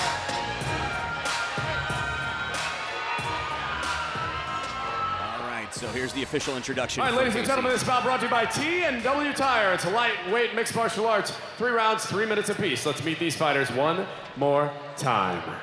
Fighting out of the blue corner, fights out of Tulsa, Oklahoma. He weighed in at 159 pounds. This is James Whitey Warren. And across the cage, fighting out of the red corner, he fights also out of Tulsa, Oklahoma. He weighed in at 159 pounds. This is Daryl the Reaper Wilson. This is going to be a battle, ladies and gentlemen. Our referee in charge of the cage, Mr. Kevin Nix. This is an MMA bout, so it's three-minute rounds. You will see some elbows in this. Is it 5s or 3? It is 3. It's 3s, yes. Three-minute rounds between Daryl Wilson. Daryl's in the black trunks with the red underneath, and Whitey is with the red and black combo trunks and the red mohawk. Man, this is a tough. Catches that kick and does not let him go. This is a tough comeback fight for Daryl Wilson coming off a loss. Right. And he's going to go for a slam as Whitey delivers that slam. She's showing some amazing strength there. That's good. Whitey's a gamer, man. He can fight. And he can fight everywhere. On the ground, stand, on his feet, wherever. Yeah, we saw Whitey go from side control to almost full mount and delivered an elbow there. That's what that smack was you heard. And Daryl's scurrying, trying to find position, looking like he's trying to make a move there. Good patience for both guys, hand control. Hand control is key. A lot of people underestimate that. You control his hands, he really can't strike you minus the elbows. But Jared, what's it like for someone who's a slow starter to come out, but your guy's really aggressive? Are you playing catch-up the whole time, or are you surviving? Oh, no, I'll change that slow start real quick. So you have to change your pace. You have to change your pace. If you're not controlling the bout, you have to change it. And you're seeing Daryl really try to control the wrist there to limit what James Warren can do. And if they want to speed it up, you have to slow them down. You may have to play his game a little bit, but you don't fight like them. You have to slow them down. And the thing about jiu-jitsu, or when you see this type of ground and pound, is they're trying to, it's really a patient game at this point, right? Some people will call this boring, but this is patience. Yeah, to the common eye, it's like, what's going on? They're just laying on each other, but they're not. They're trying to improve position. Whitey's trying to pass his guard, and Daryl's trying to submit him. So, by now, fans should know what's going on. It is a slow, calculated chess game when they're in this position, and you can see some really, you can see the work start to happen if you know what to look for, and it can make a difference. Daryl's got to be careful. He did a jiu-jitsu move. He reached under the leg to go for the armbar. You can't do that because the guy can elbow you and punch you, unlike at a jiu-jitsu tournament. So you have to be careful with the things you do. Ooh, nice. Side mount delivering some knees to Daryl the Reaper Wilson. Remember what we said. Whitey is a guy that is nasty and people underestimate him. He's almost in a mount position. If he can. Yeah, he's in the mount. Yeah, he's got him laid out under 30 seconds in the first round. As Daryl's trying to defend, is he doing the right thing by trying to roll over? No, he's actually trying to shrimp, which is smart. You're going to take shots anyway, and he'll turn back in. Boom, right there, smart. You shrimp, take a couple shots, and you come out. That was really good. Now, going to your back isn't good, or giving it back up. Right. But great transition from Whitey to go right back to it. Daryl got a little lazy. And Daryl doing some good blocking there of some blows. And that's the end of round number 1, which I would probably give to James Whitey Warren. How about you, Gerald? I mean, the takedown, the ground and pound, he was very rarely in any type of danger. Let's look at the replay here. Daryl's a little frustrated, and he caught right from the beginning, caught the leg from Daryl Reaper Wilson. Daryl's been in trouble since the start, pretty much. I'd like to see him on their feet a little more, see what happens. I've seen both of them kickbox, so I'd like to see a little bit more striking. They both definitely do have that experience. They could deliver some damage, but it was smart, I think, from Whitey Warren to go after the current belt holder for kickboxing, Daryl the Reaper Wilson, by taking him to the ground. I think Whitey just wanted to show him what's up. Hey, I can dominate you on the ground as well. So we'll have to see this round if they, get a little time on their feet or if they go back to the ground. And so here we go, start of the second round here at Extreme Fight Night River Spirit Casino. It is round number 2. The super fights. Daryl the Reaper Wilson in the black trunks, James Whitey Warren in the red and black with the red mohawk.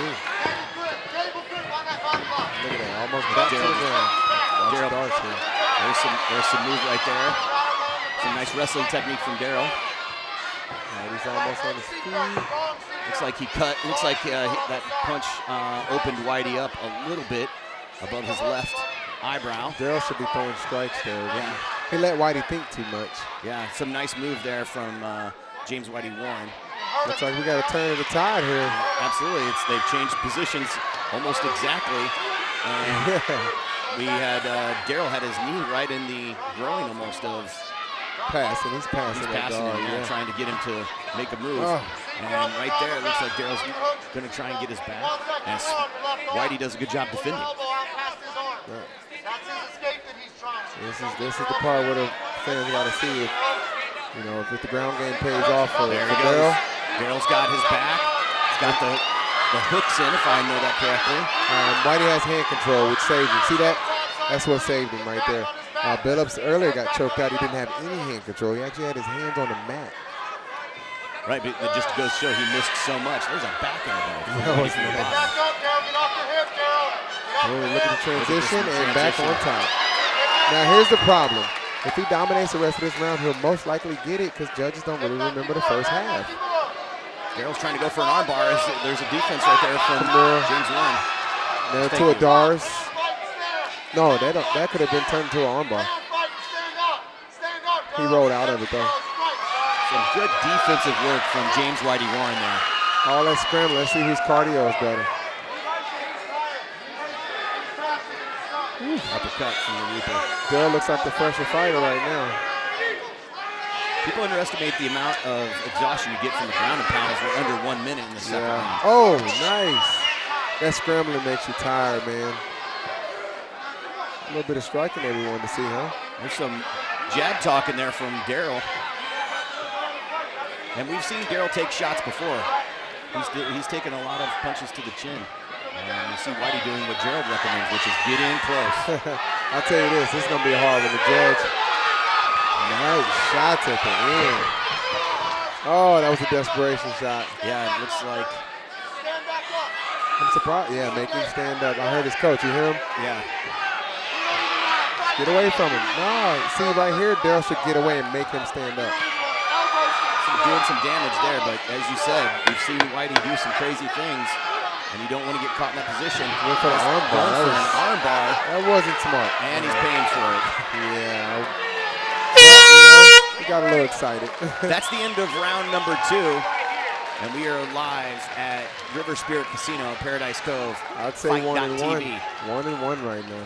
And a little mouth showing up above the eye where that cut is on James Whitey Warren. That was early in the round, man. That was like in the beginning. Right away. And we're going to go to the replay here soon, and you'll get to hopefully see that. And it was definitely, I'm going to give that one to From the Harleys and Angels from Route 66, Harley Davidson. There's the Danielle, thank you. Going for the takedown, James did. Kelsey and Alicia, thank you. Darryl trying to get some moves and trying to get his neck. He went for the arm bar like you called earlier. Yeah, and you see right there, Whitey just tried to cover up. Gerald, what do you think about the defensive work from Whitey in that second round? He survived. And that's, like I said, that comes from the gym, being in all the submissions, and good hand control saved him from that rear naked choke. Well, here we are. We're on our 6th fight, and every fight has been tremendous. These super fights have paid off in the way that we expected tonight. It's only getting better. We just saw the return of Randy Boom Boom Blake, and now we're seeing a war. Yeah, it's looking good. It's the 3rd round. Here's the introduction for the 3rd round. As you see a lot of blood going into the eye there of James Whitey Warren. And it looks like they're looking at it. He should be okay. In there. Yeah, I think it's just, it was in his eye a little bit. As long as he doesn't say he can't see. If he says he can't see, it's over. Yeah. Yeah, now is that eye swelling up. We didn't even see the other eye. His right eye is now swelling up pretty good to it. Man. They've called the fight because of the damage to the face of James Whitey Warren. And it's gotten much bigger just from when they went the end of the second round till right then. And I'm confident we're going to see these guys again, Gerald. Possibly, man. Man, I want to see that 3rd round. Man. Right. That 3rd round was going to be definitely an interesting one, as they've done some of the they've built up for going one way or another. Yeah, and it's continuing to swell.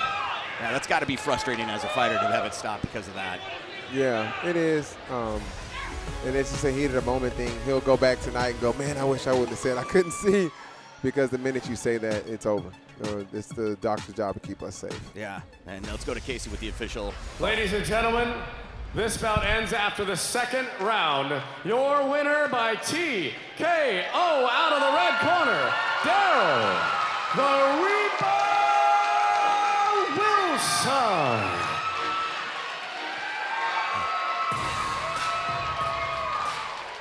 Here is your winner, Daryl the Reaper Wilson.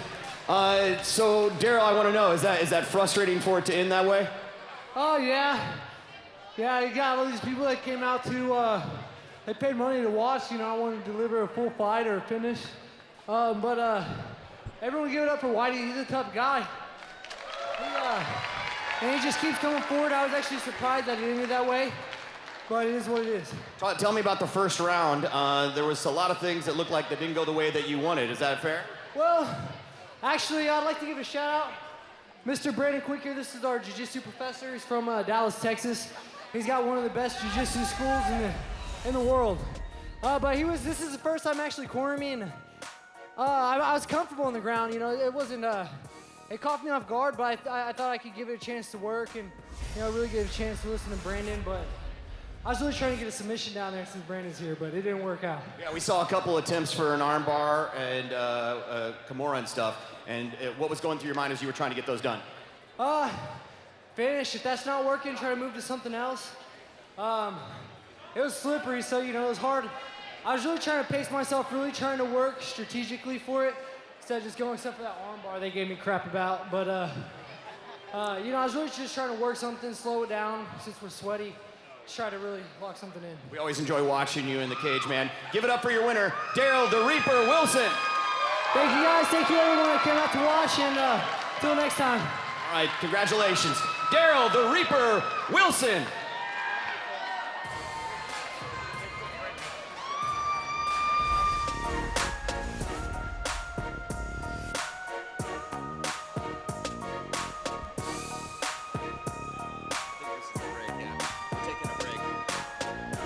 Okay.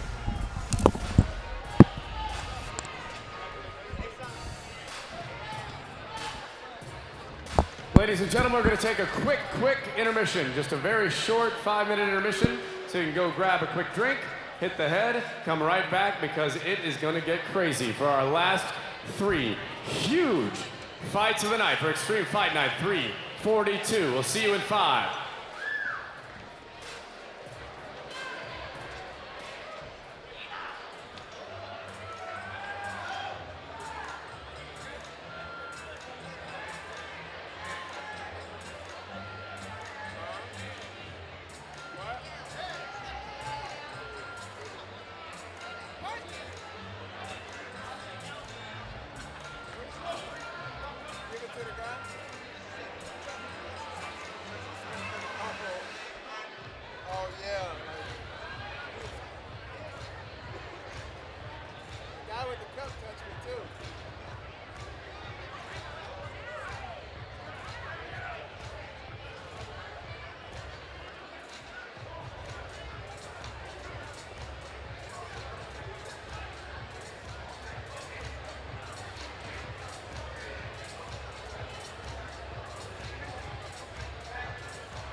talking to me? I didn't hear you. Oh.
All right, ladies and gentlemen, are you having fun tonight for Extreme Fight Night 342?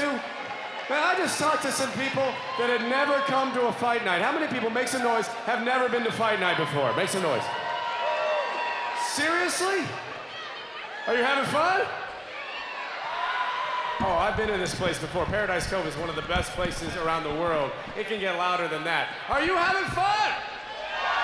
There we go. We're live on fight.tv, FITE.tv. Some people to thank. Oh, we want to see you at Scoreboards for the after party. You can meet all the fighters, everybody. Corbin's going to hang out, he said, from the Big Mad Morning Show on KMOD, and a bunch of other people, so get to Scoreboards. A couple people I want to introduce. First of all, he is a former world champion kickboxer. We've seen him in this ring several times. He's amazing to watch. He is a gentleman. He loves this sport and loves that you love watching him fight. Please make some noise and stand up, Mr. Marcio Navajo. Please wave to the crowd, sir. Thank you. We cannot wait to watch you fight again, sir. And somebody else that joined our team tonight on the microphone, he's used to using a microphone for stand-up, and when he's not having a microphone, he stands somebody up and then smacks him down on the ground and knocks him out and is all over YouTube because he's amazing. He was selected for season 24 of Ultimate Fighter. Couldn't do it because he got injured, but he's an amazing fighter, one of the best around. Just search Gerald Harris on YouTube and see what's up. Gerald the Hurricane Harris, stand up. And he's pretty funny, too. He's all right. And one other person, he didn't write it down here, but if you please do me a favor and acknowledge one of my favorite people, and this would not happen here tonight if it wasn't for him. 5-time world champion kickboxer, amazing, amazing martial artist, handed me my black belt, an amazing teacher, and was just made Grand Master. Ladies and gentlemen, Dale Apollo Cook, please make some noise.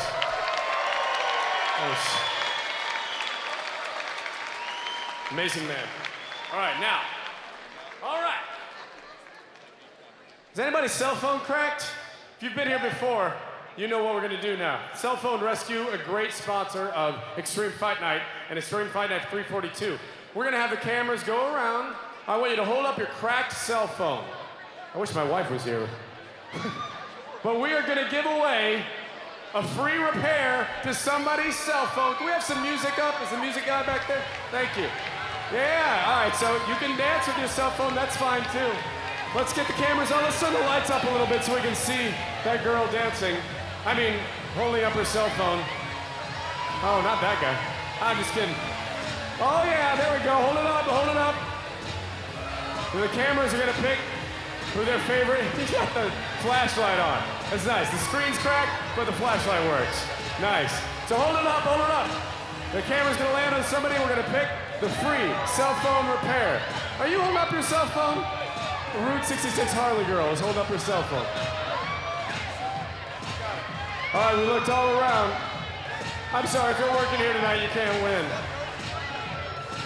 Yeah, they got to turn the screen on too. All right, you ready? You ready? That's a big cell phone. That's a brand new cell phone. You cracked that thing? All right, here we go. And our winner is, I was just told, yes, the girl in the center in the red. That's all I was told. There she is, dancing, holding her cracked cell phone, and not spilling a drop of beer. There she is. You got free cell phone repair. Steven, Mr. Satterwhite. Here you are, sir. Go ahead and take that up to her. It doesn't look official, but it is official.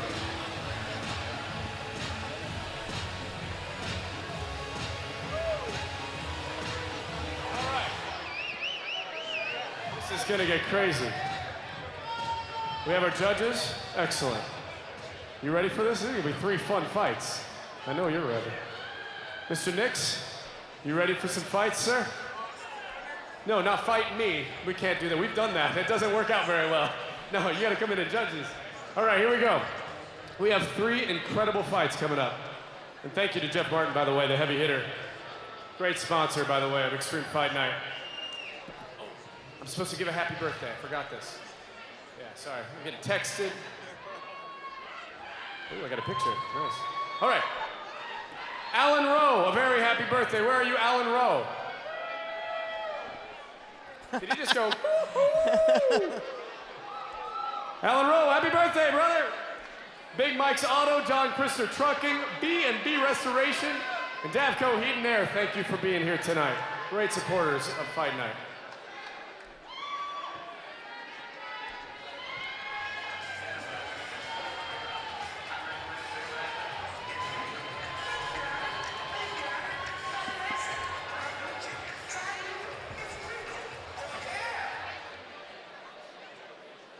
Best commercials ever, by the way.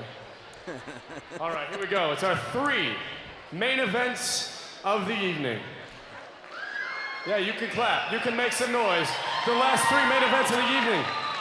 They're going to be unbelievable. Here we go. We're going to start with featherweight kickboxers.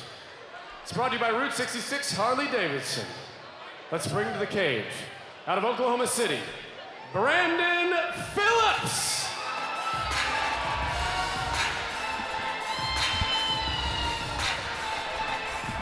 The 7th fight of the night here for Extreme Fight Night, live from River Spirit Casino in the Paradise Cove, live on Fight.tv. And Brandon Pretty Boy Phillips is up for a fight. This is going to be a great fight because you know this is going to be a high caliber, high quantity kicking, high quantity punching fight between these 2 guys, Gerald. And that's his teammate who fought earlier, took the last minute fight against Codell Ford. It's kind of crazy because Codell Ford and Alfred Walker trained together.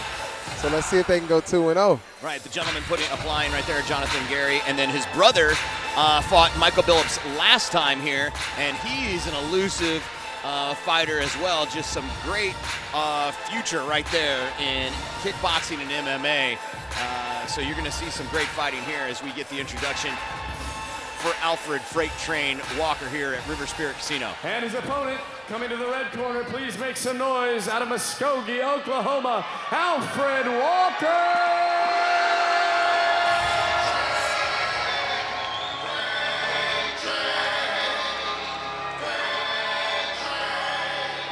Gerald, you have a ton of experience from World Series of Fighting, UFC, Extreme, I mean, all over the place, the experience you have. Alfred has all the pieces in place to be a big-time fighter. He does. He's got the skills. He's got the mouth work.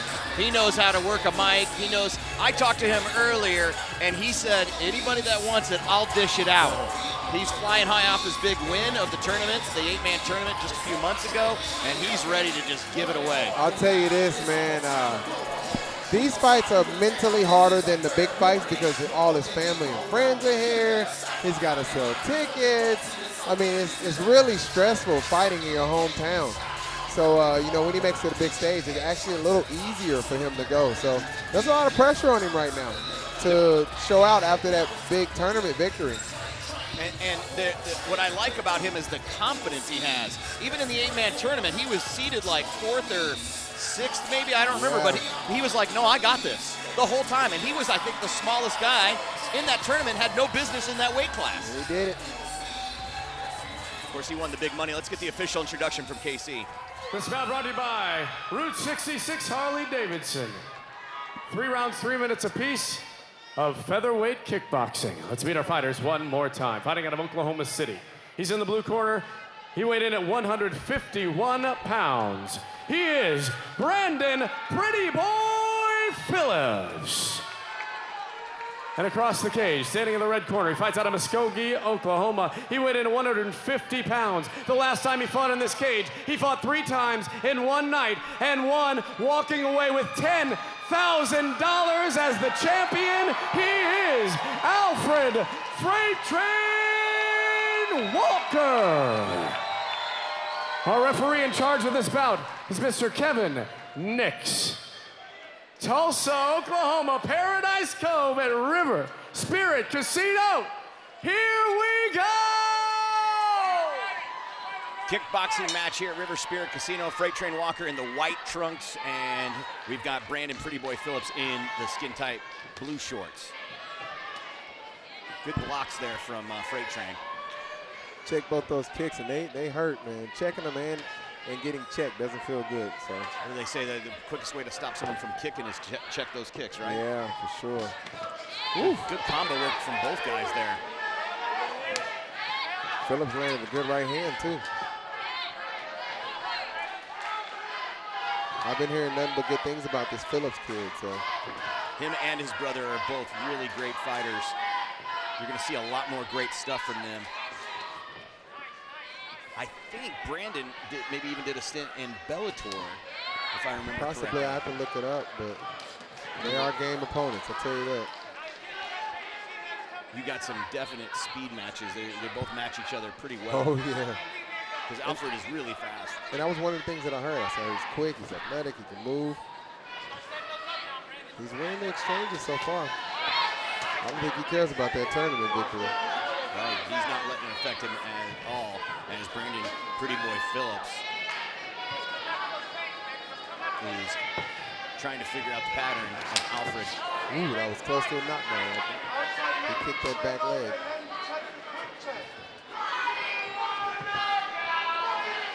What is it to figure out the algorithm of Alfred Freight Train Walker? What does Brandon have to do? He's going to have to just create openings and see how Alfred reacts. Ooh. You know, when he jabs, how does he react? When he throws this, how does he react? How is he checking the kicks? That's the only way to find out. You can't let the other guy get in his rhythm. And right now, it looks like Brandon's getting his little rhythm. He's definitely done some damage. Look at the inside leg on the right side of Alfred Freight Train Walker. You'll see it's a bright red. That's all from the damage of those kicks that Brandon is delivering on the inside leg. It's not an advantage being a southpaw. Oh! They both just fell there. That was a slippage. And there's no advantage. So whatever advantages Fredo has as a southpaw, Brandon has as orthodox. You know, the straight left versus straight right. It's just who's gonna, who's gonna utilize the stance difference the best. Oh, that was close. That's the thing with Freight Train. One punch is all it's going to take from him. He caught him off balance, but hey, it's a knockdown. Fredo's kind of pop shotting right now, one shot at a time, and Brandon's kind of been a little more busy. Oh! I saw that twice. That's the second time that happened. So is that a slip, Gerald? Nope, that's a knockdown. He knocked him down and lost his balance. Caught him with a right hand coming in. It's a good combo of a right-handed jab to the kick to the body there. That's not good. He's down right now. He's got to come back. He's coming in kind of wild. I told you, he's throwing punches and bounces. He's throwing 2 or 3 punches. And Fredo's going one at a time. Great counter. Who do you give that round to, Gerald? Oh, definitely. I mean, with the knockdown, he dominated the whole round. Bam, right there, caught him. Yeah, he definitely caught him. He's throwing 2 to 3 strikes when Fredo's doing 1. You know, Fredo jab, jab, kick, and this guy's going, 2, 3 kick. Alfred Freight Train Walker, the current belt holder. We're going to look at the replay. This is a different angle of that combo of him going down. Yeah. Caught him right on the chin. He caught him. He was unable to plant his foot correctly, and it put him down. If his gloves didn't touch the ground, he would have been okay. Bounce off the cage, but his gloves touch, he's down. All right, so you got Brandon Pretty Boy Phillips in the blue trunks. He's got the confidence right now. He's up 1, and Freight Train's the one that's really got to be the aggressor now. We should see a little work out of him, right? Codell's actually the one that told me about this kid. Never seen him fight. Codell's got to get busy this round. That 1 or 2 shots ain't gonna work. He is tearing that leg apart. There's some aggressive work right there.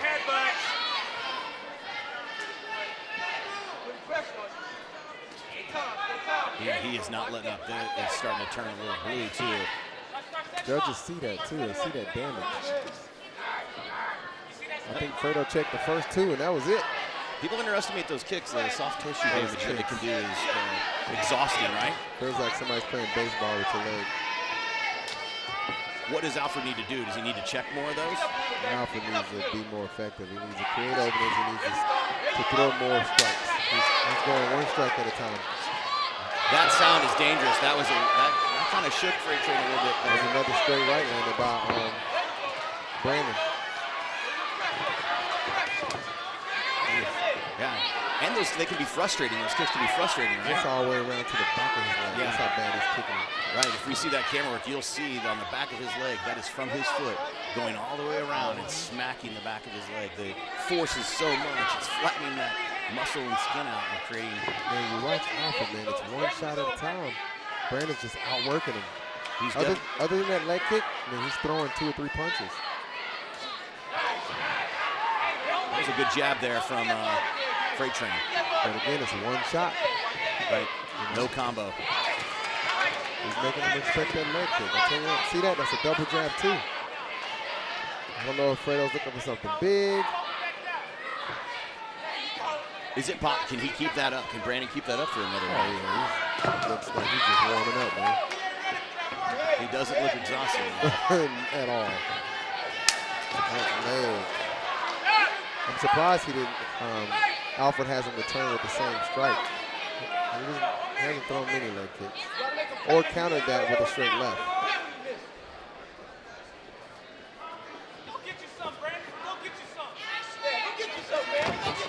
It's kind of a jump there that seemed bizarre. Didn't execute the way that he wanted.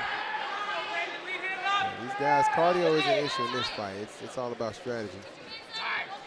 He's waiting for that counter right hand too. Yeah. Oh, there's a nice combo right there from Freight Train. That was a 1-2. You know, more than 1 shot. He is destroying that leg. Yeah. Boy, he's dropping that right hand. And Alfred is circling to the left, and it's opening up even more. Learning those angles can make a difference, right? Where some of these fighters are good at creating angles. And that opens opportunities, right? This is a hard round to judge, I'll tell you that. All right, so here we are, Paradise Cove. We're into round number 2. And you said it a second ago, why is that one so hard to judge, Gerald? It was pretty even. I would say that Brandon had the more impressive strikes, you know, the loud kick and the combos. But I don't know, nobody really stood out to me that round. Yeah, we saw some nice head movement there from Freight Train. He slipped a couple punches there, and he made it look like there. It was a good replay for him. But Gerald, he seemed to have a lot of trouble that round. The kicks seemed to be throwing him off a little bit.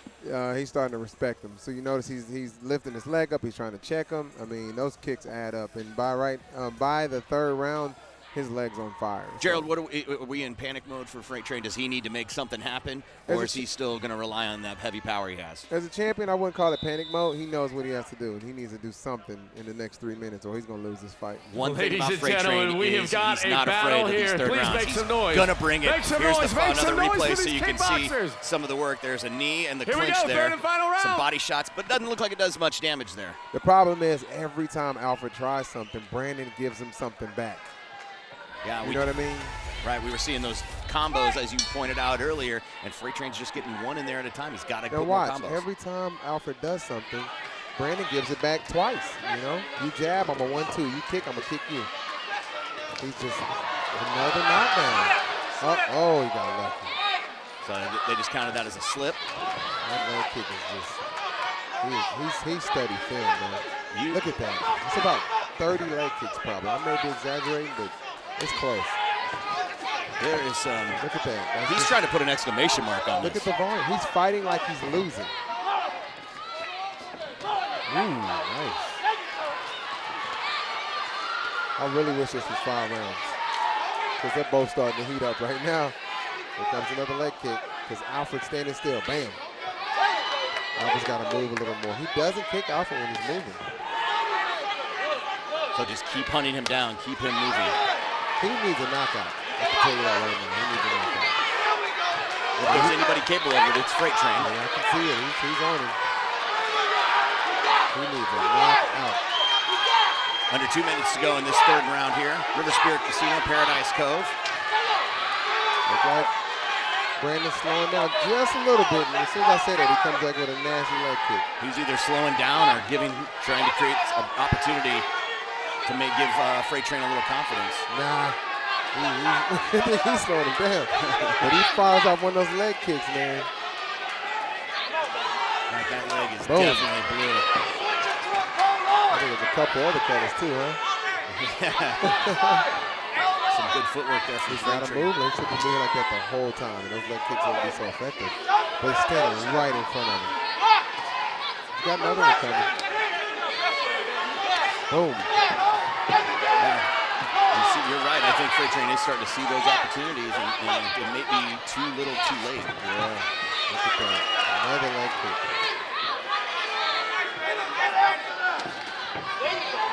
I don't think Fredo's thrown a leg kick in a while, you know? It's been all headshots.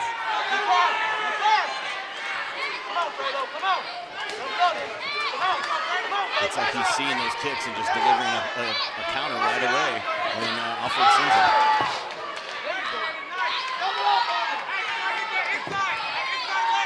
Definitely feels more like the Freight Train that we've seen before. Yeah, it took him too long to warm up. And he's throwing good shots now. I mean, did you see how I say he's countering everything? He's watched film, man. He's fought a great fight. He's countering the straight left with the straight right. He's countering everything Fredo does. He gives something back. There's a good attempt there to try and get Freight Train to the mat.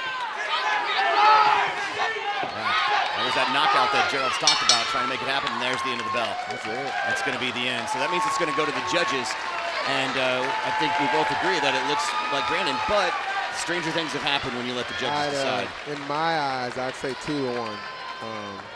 But I mean, I'm not sure if I'm supposed to call it as a commentator, but it looked like, to me, he dominated the first 2 rounds, and he had a knockdown in the first round. So.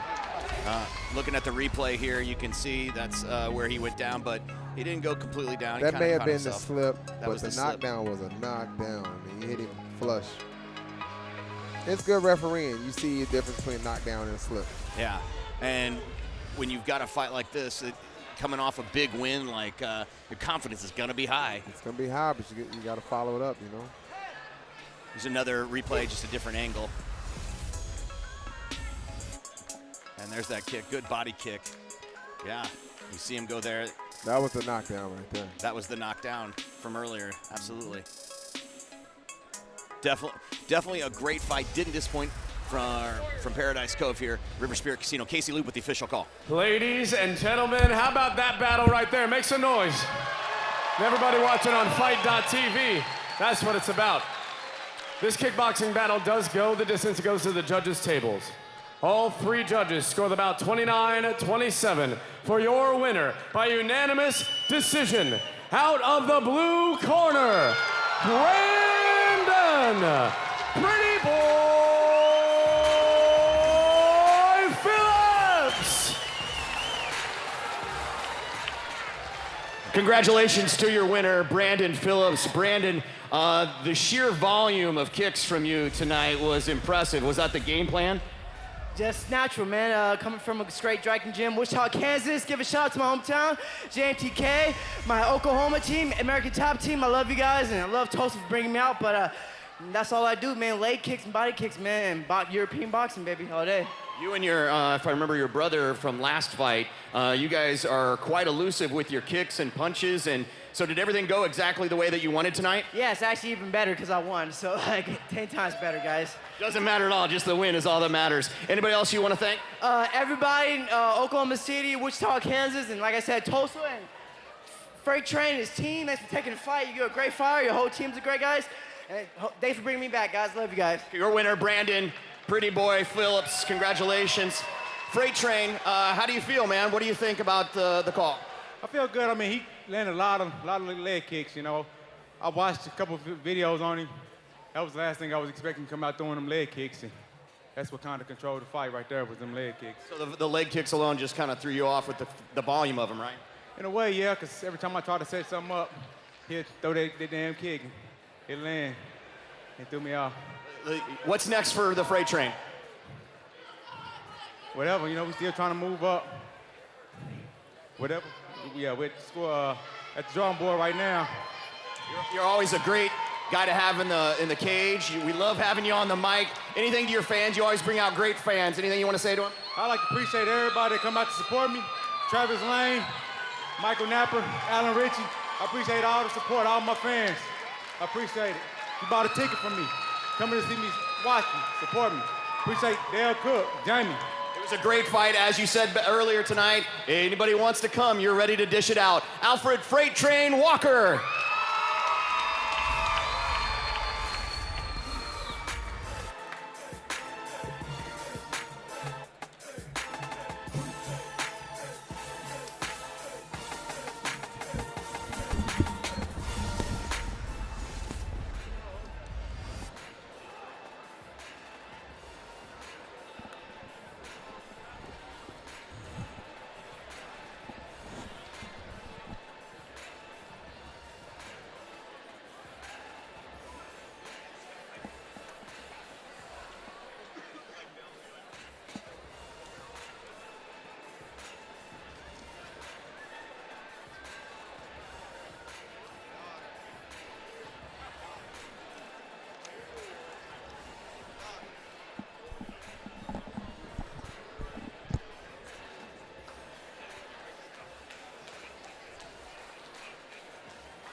All right, ladies and gentlemen, let's get to our women's flyweight championship mixed martial arts bout. There we go. Let's bring our fighters into this cage. Fighting out of Dallas, Texas, please welcome Montana Stewart.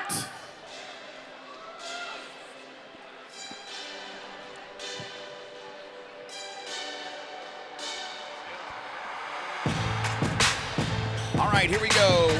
Women's bout. It's going to be 5 rounds, 3 minutes each. And we're going to see Montana Stewart. Now, she's been called into the Ultimate Fighter, and is it more excitement when you know you're going to the Ultimate Fighter? Like, is this business? Do you take this seriously, Gerald, Man, when honestly, you're getting these fights? It's a contract obligation. You know, you can't bail out on a fight. And to me, with her being on a 2-fight losing streak, she needs a win. So it's an opportunity to go in there with some confidence.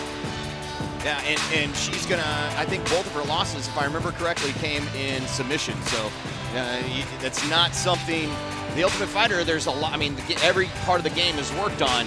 So she'll definitely get better going in, but that first fight to get in the house can be a doozy if someone knows that about you. Yeah, they do their research too.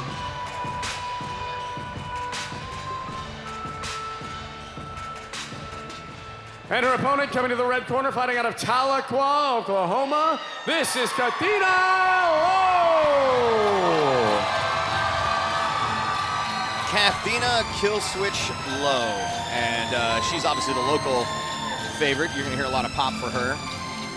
And she's gonna have her hands full. 7-9 is her record, and she's fighting out of Battleground MMA down in Tahlequah. And there's something about female fights that they always seem more, I don't want to say more passionate, because I don't want to make it sound like men's fights aren't passionate, but they just have a different presence about them. And you can say passion, nothing wrong with it. Women just fight a little more ferocious than guys do. I don't know what it is, but they just do. Women fights are always entertaining. Women's fighting has definitely ballooned in the last 4 or 5 years and gotten bigger. And with it being on UFC, people have gotten a lot more exposure to women's fights, even though at this level, women's fighting has been around for a while. It has, and I think people discredit Ronda Rousey, although she did take her losses. If it wasn't for her, man, she put it on the, she's like the Muhammad Ali of women's sports, you know. Muhammad Ali helped African Americans break into boxing on a bigger level than it was already. You know, he demanded respect, and she did the same thing for the sport. So Ronda Rousey gave these ladies that opportunity to shine, and look what's happening. We have women UFC champions, women Bellator champions.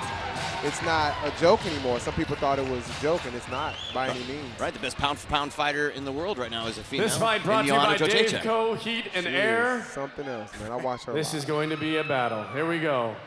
5 rounds, 3 minutes apiece. This is Women's Flyweight Championship Mixed Martial Arts. Let's meet these fighters one more time. Fighting out of the blue corner, she fights out of Dallas, Texas. She weighed in at 124 pounds. This is Montana Stewart. And across the cage, fighting out of the red corner, she fights out of Tahlequah, Oklahoma. She weighed in at 124 pounds. This is Katina Killswitch Lowe. Our referee in charge of this battle is Mr. Kevin Nix. Okay, ladies, we already went over the rules. I expect a clean fight, no fouls, touch gloves, go to your corners, be warriors. Everyone on Fight.tv, everyone here in Tulsa, Oklahoma, at Paradise Cove at River Spirit Casino, are you ready? Here we go! 5 rounds, 3 minutes each. It is an MMA fight between Katina Killswitch Lowe and Montana Stewart. Montana, I couldn't find anything as a nickname for her, so she just goes by Montana Stewart. A lot of press on her being the protege of Johnny Hendricks. I don't know if that's something that a fighter would want, you know, hanging over them. Like being in Conor McGregor's camp. Right, sure. It is a little pressure training with a UFC champ. So she's going to be held to a higher standard. She is a recently engaged. She's also studying kinesiology. So you got someone who's doing a lot. She's not just doing fighting. She's doing all these other things as well. And like we said, we've been told she's going to The Ultimate Fighter. And her opponent is, you know, she's got, what, over 15 fights. So. Absolutely. Katina definitely is very experienced.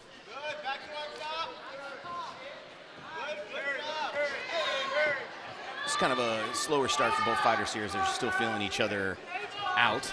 We still have the main fight. Hayes Wilson and Myron, the future dentist. Sorry, Gerald. Oh, you're fine. It's a good jab. I was mentioning her jab. That's a real key part a lot of fighters don't use. Just kind of turn the jab into a hook. One of the things that I know they teach us at Apollos is jabs are the best tool you have. You can have the most force and deliver the most damage.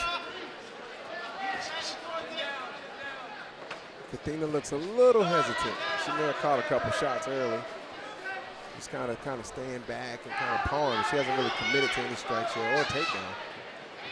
She's bringing her right hand, but it's pretty predictable. We're seeing a lot of just punching. That was a little hammer fist to the thigh. It's kind of like sparring right now, so hopefully it'll heat up a little bit. almost appears as though Katina is telegraphing a little bit with her eyes. Ooh. Walk right in there. Yeah. That looked more like a foot loss than a. I'm not sure if this is a 3 or a 2. Is it a 2? It's Oh, 5 it's a 3-minute 3? rounds. Okay. I remember they had an issue with the women's rounds being shorter, and they're changing it. So. That was a good combo there from Montana Stewart.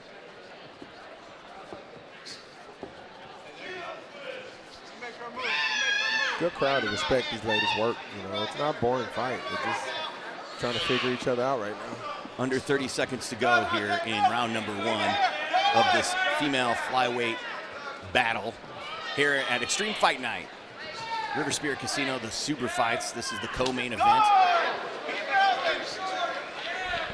And they're both exchanging shots, so I don't know how to score that round.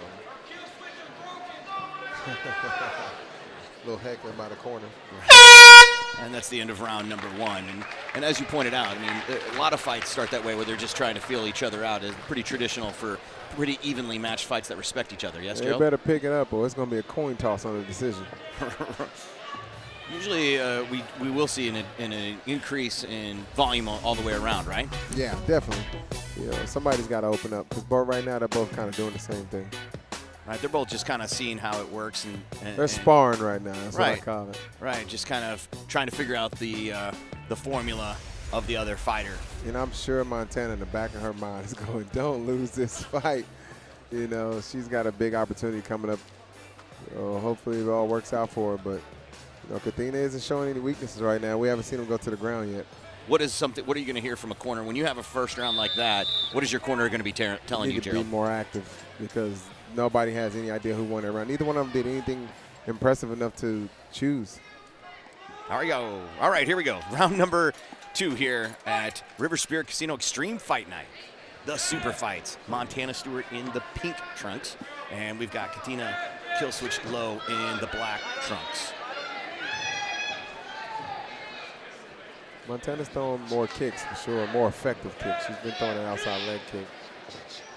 Show some damage would be nice. Katina's kind of like throwing half shots almost. If you notice, she committed to a right hand early and it landed, but other than that, she's gun shy a little bit.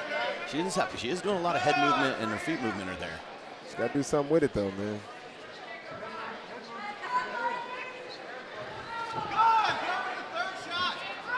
Montana's starting to build some confidence with her combos. I like to see it go to the ground and see how these ladies act. Montana is starting to show a little dominance. Katina's right eye swelling up too. She got a little mouse if you see it from that jab. Oh yeah. She's tagging her with that jab. And if that's working, you stick with that, right, Gerald? And you've got to start to a fight like this. You've still got 3 more rounds to go after this one. She's waiting on that jab. As soon as Katina does something, pop, boom. There we go. Starting to heat up a little bit.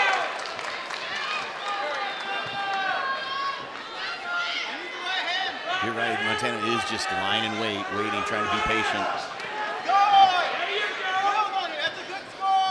What's interesting about a fighter like Montana is she doesn't have the build of a fighter that's going to be a striker. Yeah, well, she's long. It helps. I'd assume she'd throw more kicks, but there is definitely a body type difference. Katina's built like a wrestler almost. Right. They're just not, they're not committing enough.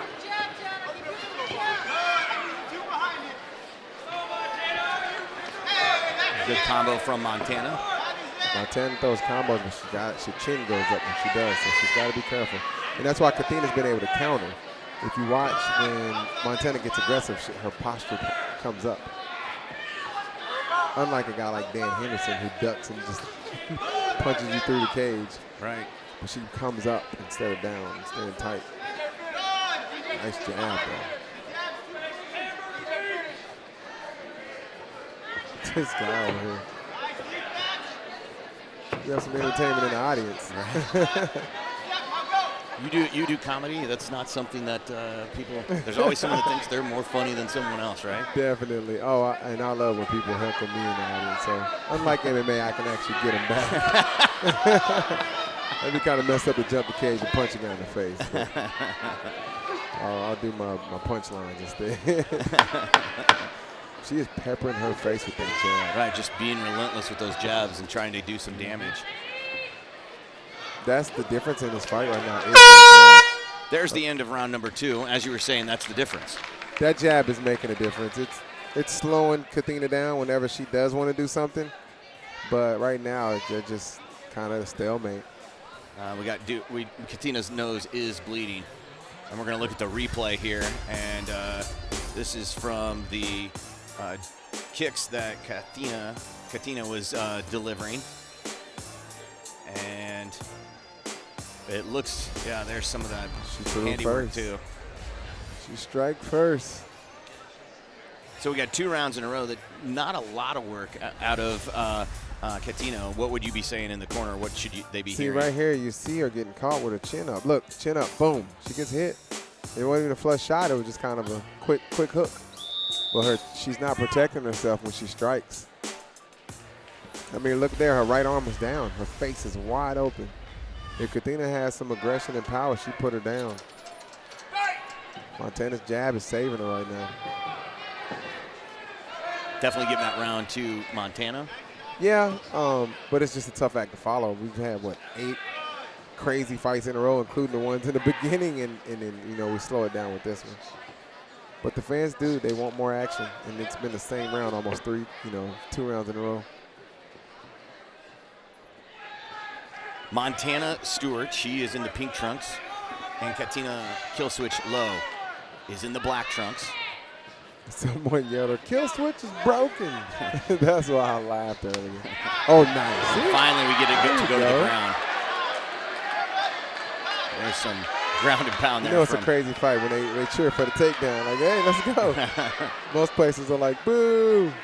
They're pretty even on their feet. So tell me, Gerald, about Montana, how she's keeping her hips low and as close to Katina's body as she can. She doesn't want to get the Kimura. If she gives space, then she can pull it out. But she needs to get her arm out of there.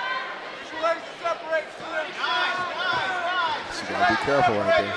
Because that's what we see Katina doing, right? She's trying to get that, what is that, Kimura. That's a Kimura. She's going to put it behind her back, and she'll be in trouble, especially with that leg trap. She needs to fight her hands on the inside a little bit. And so Katina's just being patient, waiting. Yeah, and Katina, she could get tired squeezing that, but look like she's being patient herself. Now, there you go. Great transition. Now, she may pull off an armbar. Uh-oh. Oh, she pulled off an armbar herself. Montana going for the armbar. Now, that was good. That was nice. What does she need to do to get the hand? There it goes. There it goes. Oh! Oh, my gosh, her arm to a triangle. I thought it looked like it broke, but it was actually, she just turned it over. She needs to turn that into a triangle. Look, she got it. Under 1 minute, she tapped, and that's the end right there. Montana Stewart with the submission on her arm, and she's holding her arm. It looks like it is. I hope it didn't break. I hope it didn't break, but she's holding it in pain. So there is a win. Well, that's a good for Montana confidence Stewart. booster to go on the show with. Yeah. She's bending her arm, so that is a good sign that she is working her arm. Let's look at the replay. You can see the arm bar there from Montana. Oh, man, that's actually the first one, and she transitioned after the roll-through. Yeah. We probably just heard, right, the Montana said she heard that it first crack. one was a rollout. Look at that. Yeah. Oh, it looked like it. Oh, yeah, you saw her shoulder pop. Oh. Yeah. She rolled right into another one. And to continue to fight through an injury, Gerald, I mean, you're just trying to keep the fight alive as long as you can, or? That situation, you're screwed.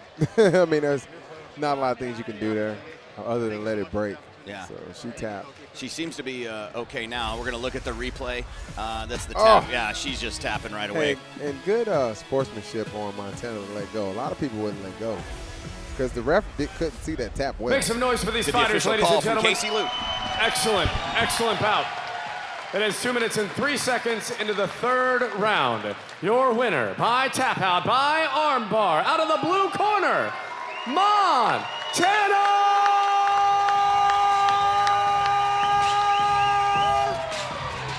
Backhand spring Stewart! Your winner, Montana Stewart. Montana, congratulations on your victory. Talk about that that attempt on the arm bar? Where's the belt? I'm just kidding. No, I've been drilling that with my fiance a lot.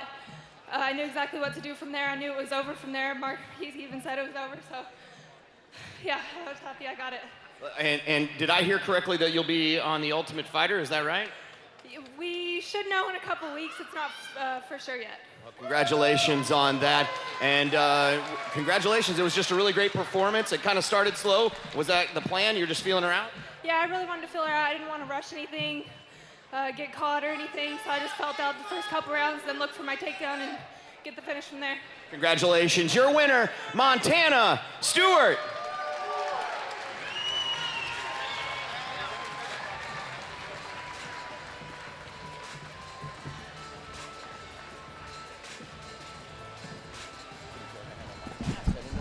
Wasn't sure. Great. That was a good fight.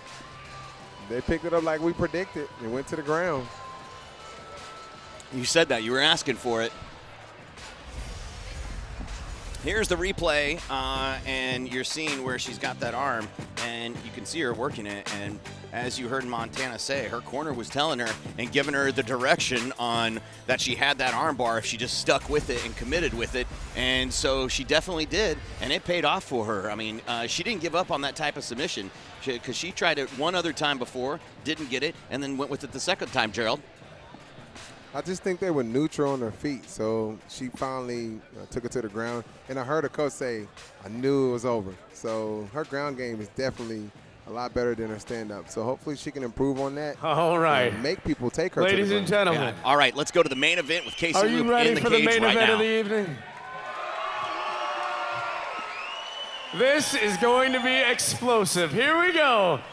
Heavyweight super fight, 5 rounds. Let's meet our kickboxers. Fighting out of Oklahoma City, Myron Dennis. Myron the Future Dennis. Now, this is a guy who is well-versed, not just in kickboxing, but in MMA too. He was on The Ultimate Fighter. He's got a lot of success in both kickboxing and MMA. So, very confident guy. He said he wanted to do kickboxing, Gerald, because kind of focus on that because no one would stand with him in MMA. He got really frustrated and he was like, I want to bang. So he said kickboxing it is. Oh, the first thing they do is take him down. I mean, a lot of guys don't want to stand with him. So, and I can understand it, man. He comes from a kickboxing background. Their entire family, their entire team is just tough, man. This is going to be a good one. Definitely going to be a good fight, and Hayes Wilson, who will be out here in a second, he's even said, I'm aware that this guy is the most dangerous guy and an old sparring partner of And his opponent for this main event tonight, fighting out of Tulsa, Hayes Wilson. 15-fight win streak. Hayes the Hooligan Wilson, Gerald, not only a crowd favorite, but always delivers the fight of the night. 15 fights in a row, winning streak. Guys come in, they underestimate him because he's kind of a smaller guy for heavyweight, and he just exhausts them and then crushes them with knees. He's got some big legs, man. And he's the leanest he's ever been. When you see him come out here, you'll see he's in the best shape I think he's been in any of the fights that I've seen him participate. And the Hooligan knows it too. He's like, hey, I'm aware what I got to do here. Woo! I'm excited. You got to remind me I'm commentating tonight, all right? Because I get to watch him. 15-fight win streak, as we were talking. He's 25-2, if I remember correctly, maybe 24-2. He knows it's his toughest challenge yet, and he had mentioned earlier that this was going to be a big challenge for the Hooligan, and one that had something to prove against his old sparring partner. And this is a guy who just started kickboxing to lose weight. That's right. He become a world champ. So I'm proud of him, and he definitely has his work cut out for him right now. Winning that many fights, and what Hayes always does, he doesn't let it faze him. He doesn't let it bother him. He treats each one as a new experience. Every fight I go into, I'm 0-0. Every fight. That mentality is really important as a fighter, right? I mean, your past are experiences and learn something to learn from. You can't live off, your accomplishments. You have to keep Ladies up and that gentlemen, work. this bout is brought to you by Cell Phone Rescue. This event sanctioned by Citizen Potawatomi Nation Athletic Commission.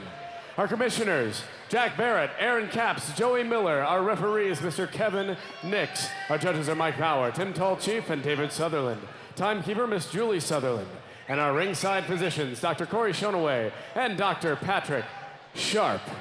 All right, Fight.tv, watching worldwide. Tulsa, Oklahoma, here at River Spirit Casino in Paradise Cove. Are you ready? Are you ready? Are you ready?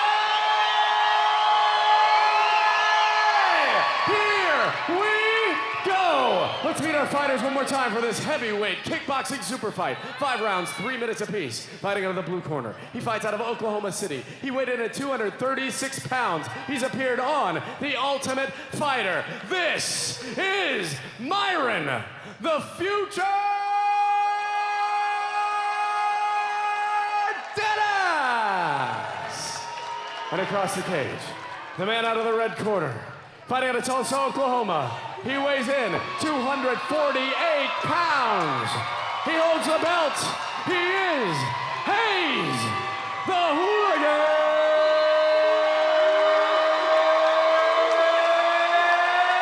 Wilson! Our referee in charge of this battle, Mr. Kevin Nix. All right, fighters, we already went over the rules. I expect a good, clean fight. Touch gloves, go to your corner, be warriors. Referee is ready. The fighters are ready. I'm going to ask you one more time, and I want to hear you. Are you ready?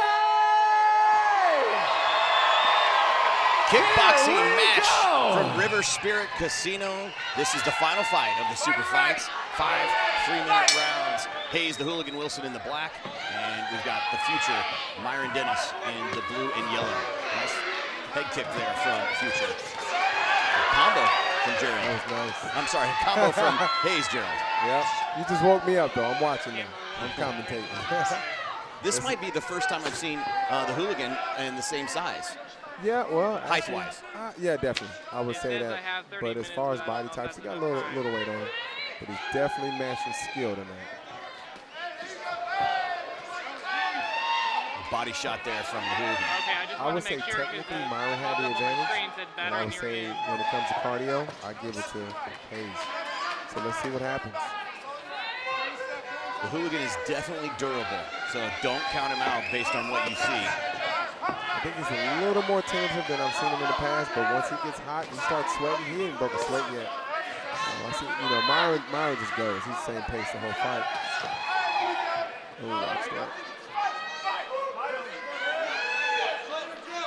That's just part of those inside leg kicks. That's be careful. And if the ref doesn't see it, man, there's nothing you can do about it. It can actually be considered a knockdown. Hayes said he had worked really hard on his combos in this camp, and he's definitely utilizing that. You can see it. Ooh, body shot. I think Myron's corner called it, but Hayes did it. It's the same kick we saw Boom Boom Blake do against the cage, where all that damage happened because there was nowhere for anything to go. It was up against the cage. A little more relaxed. He's starting to pour it on now. This is where the Hooligan is dangerous, when you see the intensity kick up. I'm sure both these guys' hearts beat a little bit faster when they got that fight contract for this one. Myron's landing more significant strikes, but Hayes is winning on volume as far as landing more. Oh, he showed it. He telegraphed it. Oh, nice. Gave him a little jab for the laugh. Yeah.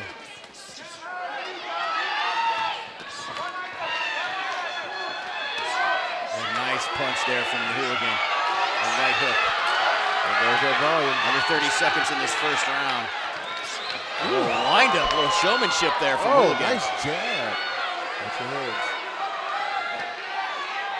The Hooligan, I told you he's going to turn it up. Right.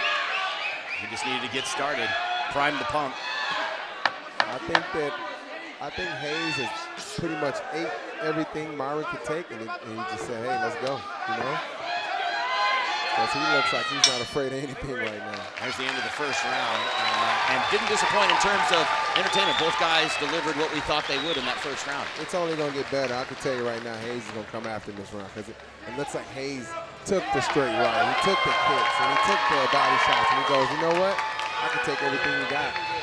Definitely, you see, we talked about it earlier, with the hooligan being durable, and he's not letting it phase him. And here's some of the handiwork from both guys in that first round. The first minute and a half, man, he just looked a little tentative, you know? He didn't know what to expect. These guys are former sparring partners. But, I mean, right now, he's like, let's go. You can see it. You know, he's throwing spinning back fists, wind-up uppercuts. Your confidence is higher if you're fighting your sparring partner, right? Because you feel like you know them a little bit. Nah, because I'm not a great sparring. You know, I fought Jorge Santiago, and he destroyed me in sparring, but I dominated him in a fight. So you have to be careful with it. And a lot of guys don't like to tell sparring tells. You know, regardless of who got the best of who in sparring, it doesn't tell what's going to happen in a fight. Well, and they also know that we're on doing the TV side, so maybe he told us that to make it sound better for when he does something. Who knows? As we're on to the second round here at River Spirit Casino Extreme Fight Night 342.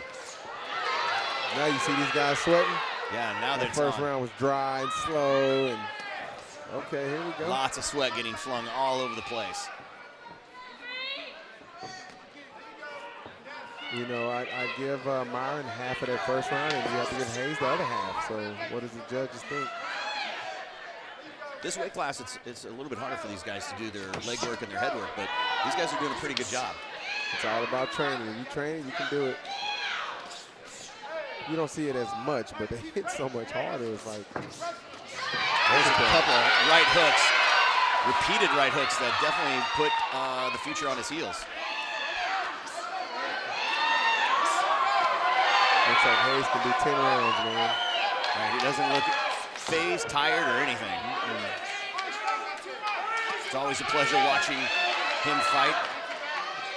The future's a great opponent for him. This feels like an MMA fight without takedowns. These guys are beating on each other. Triple jab, nice. I think that is the difference in this fight is Hayes is using the jab a little more. Oh, spinning kick there. Oh, Hayes in trouble. Hayes got hurt. Elbow, I saw it. He's squinting.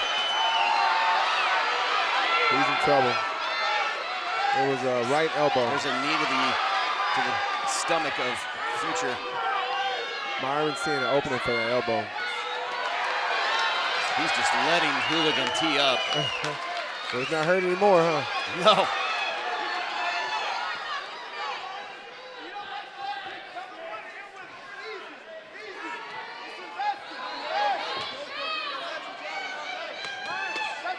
Leg kicks there from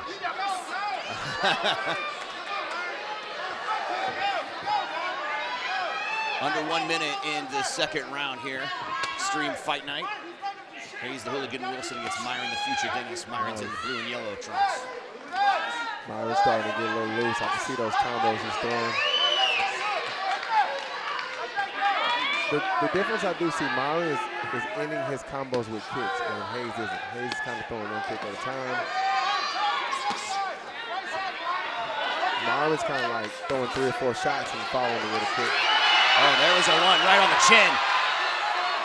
The Future didn't like that at all. Oh, no. Nobody does. And there, Hooligan's just trying to dish it out. Man, this is a heck of a round. Nice what right a hand by great Hayes. round by both these guys. Payback. Nice kick. Payback.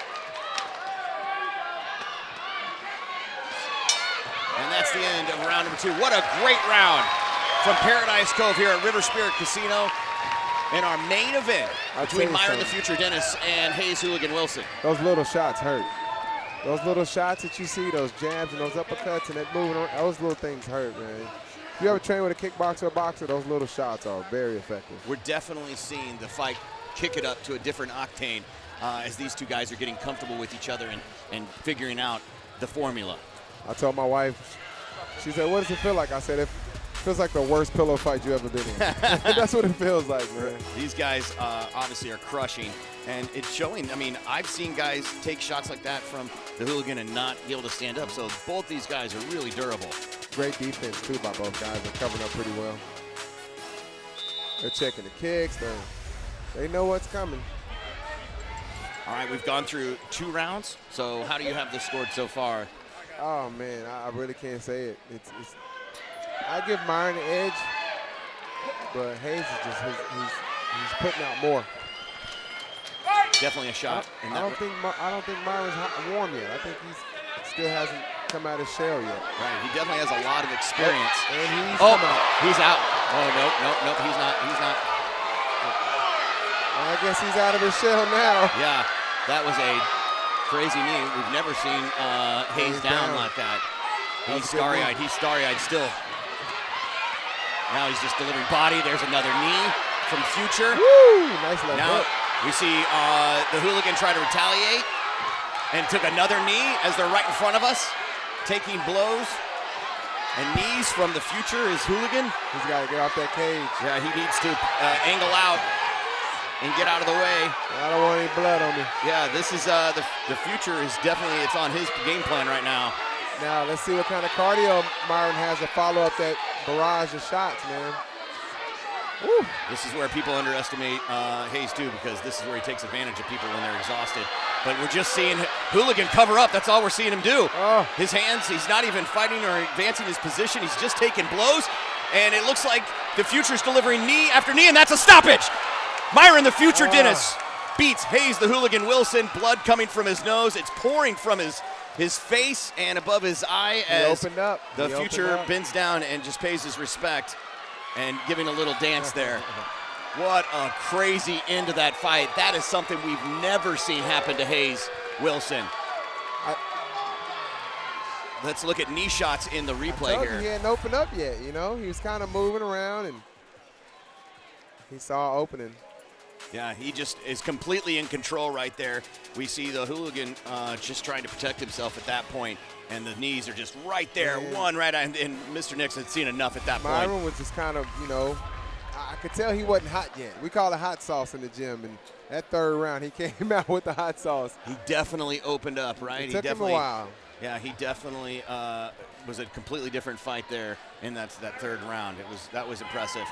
So we're seeing the next replay here, and you're going to see hooligan go to the round. 2. Just boom. That was that earlier one. first knockout, yeah.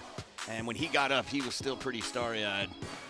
He actually survived pretty well. He did. Man, we've never seen that happen with the hooligan. He's been so durable so many times. I'd like to see what happens now. What's next for him, you know? How do you bounce back from a loss? Right. You've been winning so long, and I'm sure he'll come back stronger. Yeah. There's another one of the knockouts. That's the first knockdown. That's the first one knockdown where he went down with those knees. Those knees can be nasty. That's one of the things I love about kickboxing is those knees and how horrible they are. You notice he set him up with a little touch. Pop, pop, pop, pop, boom. I mean, those little touches, they don't feel great. That's one of the things they teach us at Apollo's, man. That's all about setting those up, because if you can deliver a knee, it's the end. Let's go to Casey Luke with the official call. Ladies and gentlemen, make some noise. Keep making some noise for these kickboxers. That is a main event right there. It does end 1 minute, 10 seconds into the third round. Your winner by TKO out of the blue corner, Myron, the Future Dennis. Myron, the Future Dennis, is your winner, and congratulations, Myron. Let's go ahead and see if we can get it up on the screen so we can see your handiwork. That first knockdown with knees, tell us about that. Man, it's just my go-to. Sometimes you gotta blind them with the hands a little bit. They forget about that body. Sometimes I'll block that liver shot good, and that's why you gotta switch it to that knee right up the middle. This is that final knockout where you're putting him down with those knees. Yeah, those are actually, when I was bouncing, I had to kick somebody out like that one time, and it worked pretty good tonight, so. Now, you guys are old sparring partners. Did that play any effect for you tonight in your game plan? The only way it affected it was it made it to be an even better fight because we both knew what we were bringing, and we're real comfortable to stand in front of each other. So, you know, shout out to Hayes. He's a beast out here, man. Y'all are doing big things out here in Tulsa. You know, that whole Apollo crew, man, they're good peeps. So I just appreciate you guys coming out. This has been my favorite venue for the last 9 years. So, you know, I'm excited about these updates that are coming, and I can't wait to bring it back and do it for you guys again. What's poppin' to? Congratulations, your winner, Myron, the future Dennis. All right, Hayes, tell us about the fight, man. Tell us how you're feeling. First off, I'd like to thank God for the opportunity to be here. Can't talk for well, my nose got a bunch of shit in it. I appreciate all you guys, tall share my family. Appreciate kind of supporting. Myron Dennis, a hell of a fighter, man. Buzzing for my belts. Maybe he'll step up and come try to take that from me next. What's next after you? 15 fights in a row, then today's events. So what's next? What are you thinking about? Oh, onward and upward. Whoever Mr. Cook picks out, we'll knock out. Same story, that's gonna change nothing. Speed bump. I'll fix those loopholes in my game, come back stronger. Still your champ, still glory bound, so we'll keep on that grind. I love y'all. There you go, Hayes, Hooligan, Wilson. Always a big favorite here at River Spirit Casino for Extreme Fight Night. Thank you, Corbin Pierce from Big Man Morning Show, 97.5 KMOD. Thank you, Gerald Harris, the Hurricane. And most importantly, thank you to all the fans that come out to make this what a the night best of venue fights that to we've come got watch here, fights. Gerald. And The thank super everybody fights watching did not disappoint. Every fight that we saw tonight, even starting with the amateurs straight out of the chute, Gerald, we were impressed by, right? I mean, they really delivered some really great fights, which we talked about. Those amateur fights sometimes don't pan out to be such a great fight. But this time it worked out perfectly. Those amateur fights were really aggressive, starting in the beginning when we had when we started those with Kieran Palmer. That was a fight that did not disappoint. With Spencer Glenn. Those were a really good fight. Yeah, let's going to see the highlights right now from tonight. I'm looking at the list, and I think we had one decision. I may be wrong, but I think they were all finishes. Yeah, which is a great night. Here we go. That's one of the first fights here where we see God's Child. Ground and pound at the end of the first. He didn't start off well, but he sure ended great. I talked with the doctor during the intermission, said that he couldn't see. The upset there's over Michael Billups with the submission. Went to sleep. So you're going to see some really great highlights here because this is the best stuff from the super fights here at Extreme Fight Night. Return and Randy to Boom Boom Blake. What a night. He did not disappoint with his performance. The cup kicker. Spinning back kick against the cage, ideally what you want. And boom, there it is. There was not just the cage, in the corner. And we had Whitey and I believe that was Daryl. They were going at it. And then Alfred Freight Train Walker, who just couldn't get it together. A little too late. And then the female fight. Finally went to the ground, and look what happened. Gerald said it. Put it on the ground. Let's see it happen. And it did. And Montana Stewart put it in the bag, sealing her fate to find out if she's going to make it on The Ultimate Fighter. And then, of course, the final fight with Hayes, Hooligan Wilson, and Myron, the future Dennis. And 2 decisions out of all that. That was pretty That's not bad, right? With the night's set of fights like we had tonight, that does not disappoint. And here are those knees right in front of the 97.5 KMOD sign. And just there's so much blood on the floor over there, leaking out of his face. Just knee after knee. Look at those damage hitting right on the temple. That is the place that you're trying to, I mean, when you're getting those knees, you want it right on that temple or the chin, right? That's the worst. Yeah, I mean, giving them, yes. But when you're getting them, you don't want them anywhere. Hayes did everything he could. Like he said, it doesn't change anything. And he'll come back stronger. He will. He is a determined guy, and that's the kind of attitude you have to be a great fighter. And as he said, glory bound. Extreme Fight Night at River Spirit Casino. Those of you on Fight.tv, thank you for joining us. Extreme Fight Night will be back in a few months. Thank you so much for joining us on behalf of Gerald, the Hurricane Harris. I'm Corbin Pierce. Thanks for joining us. Have a great night.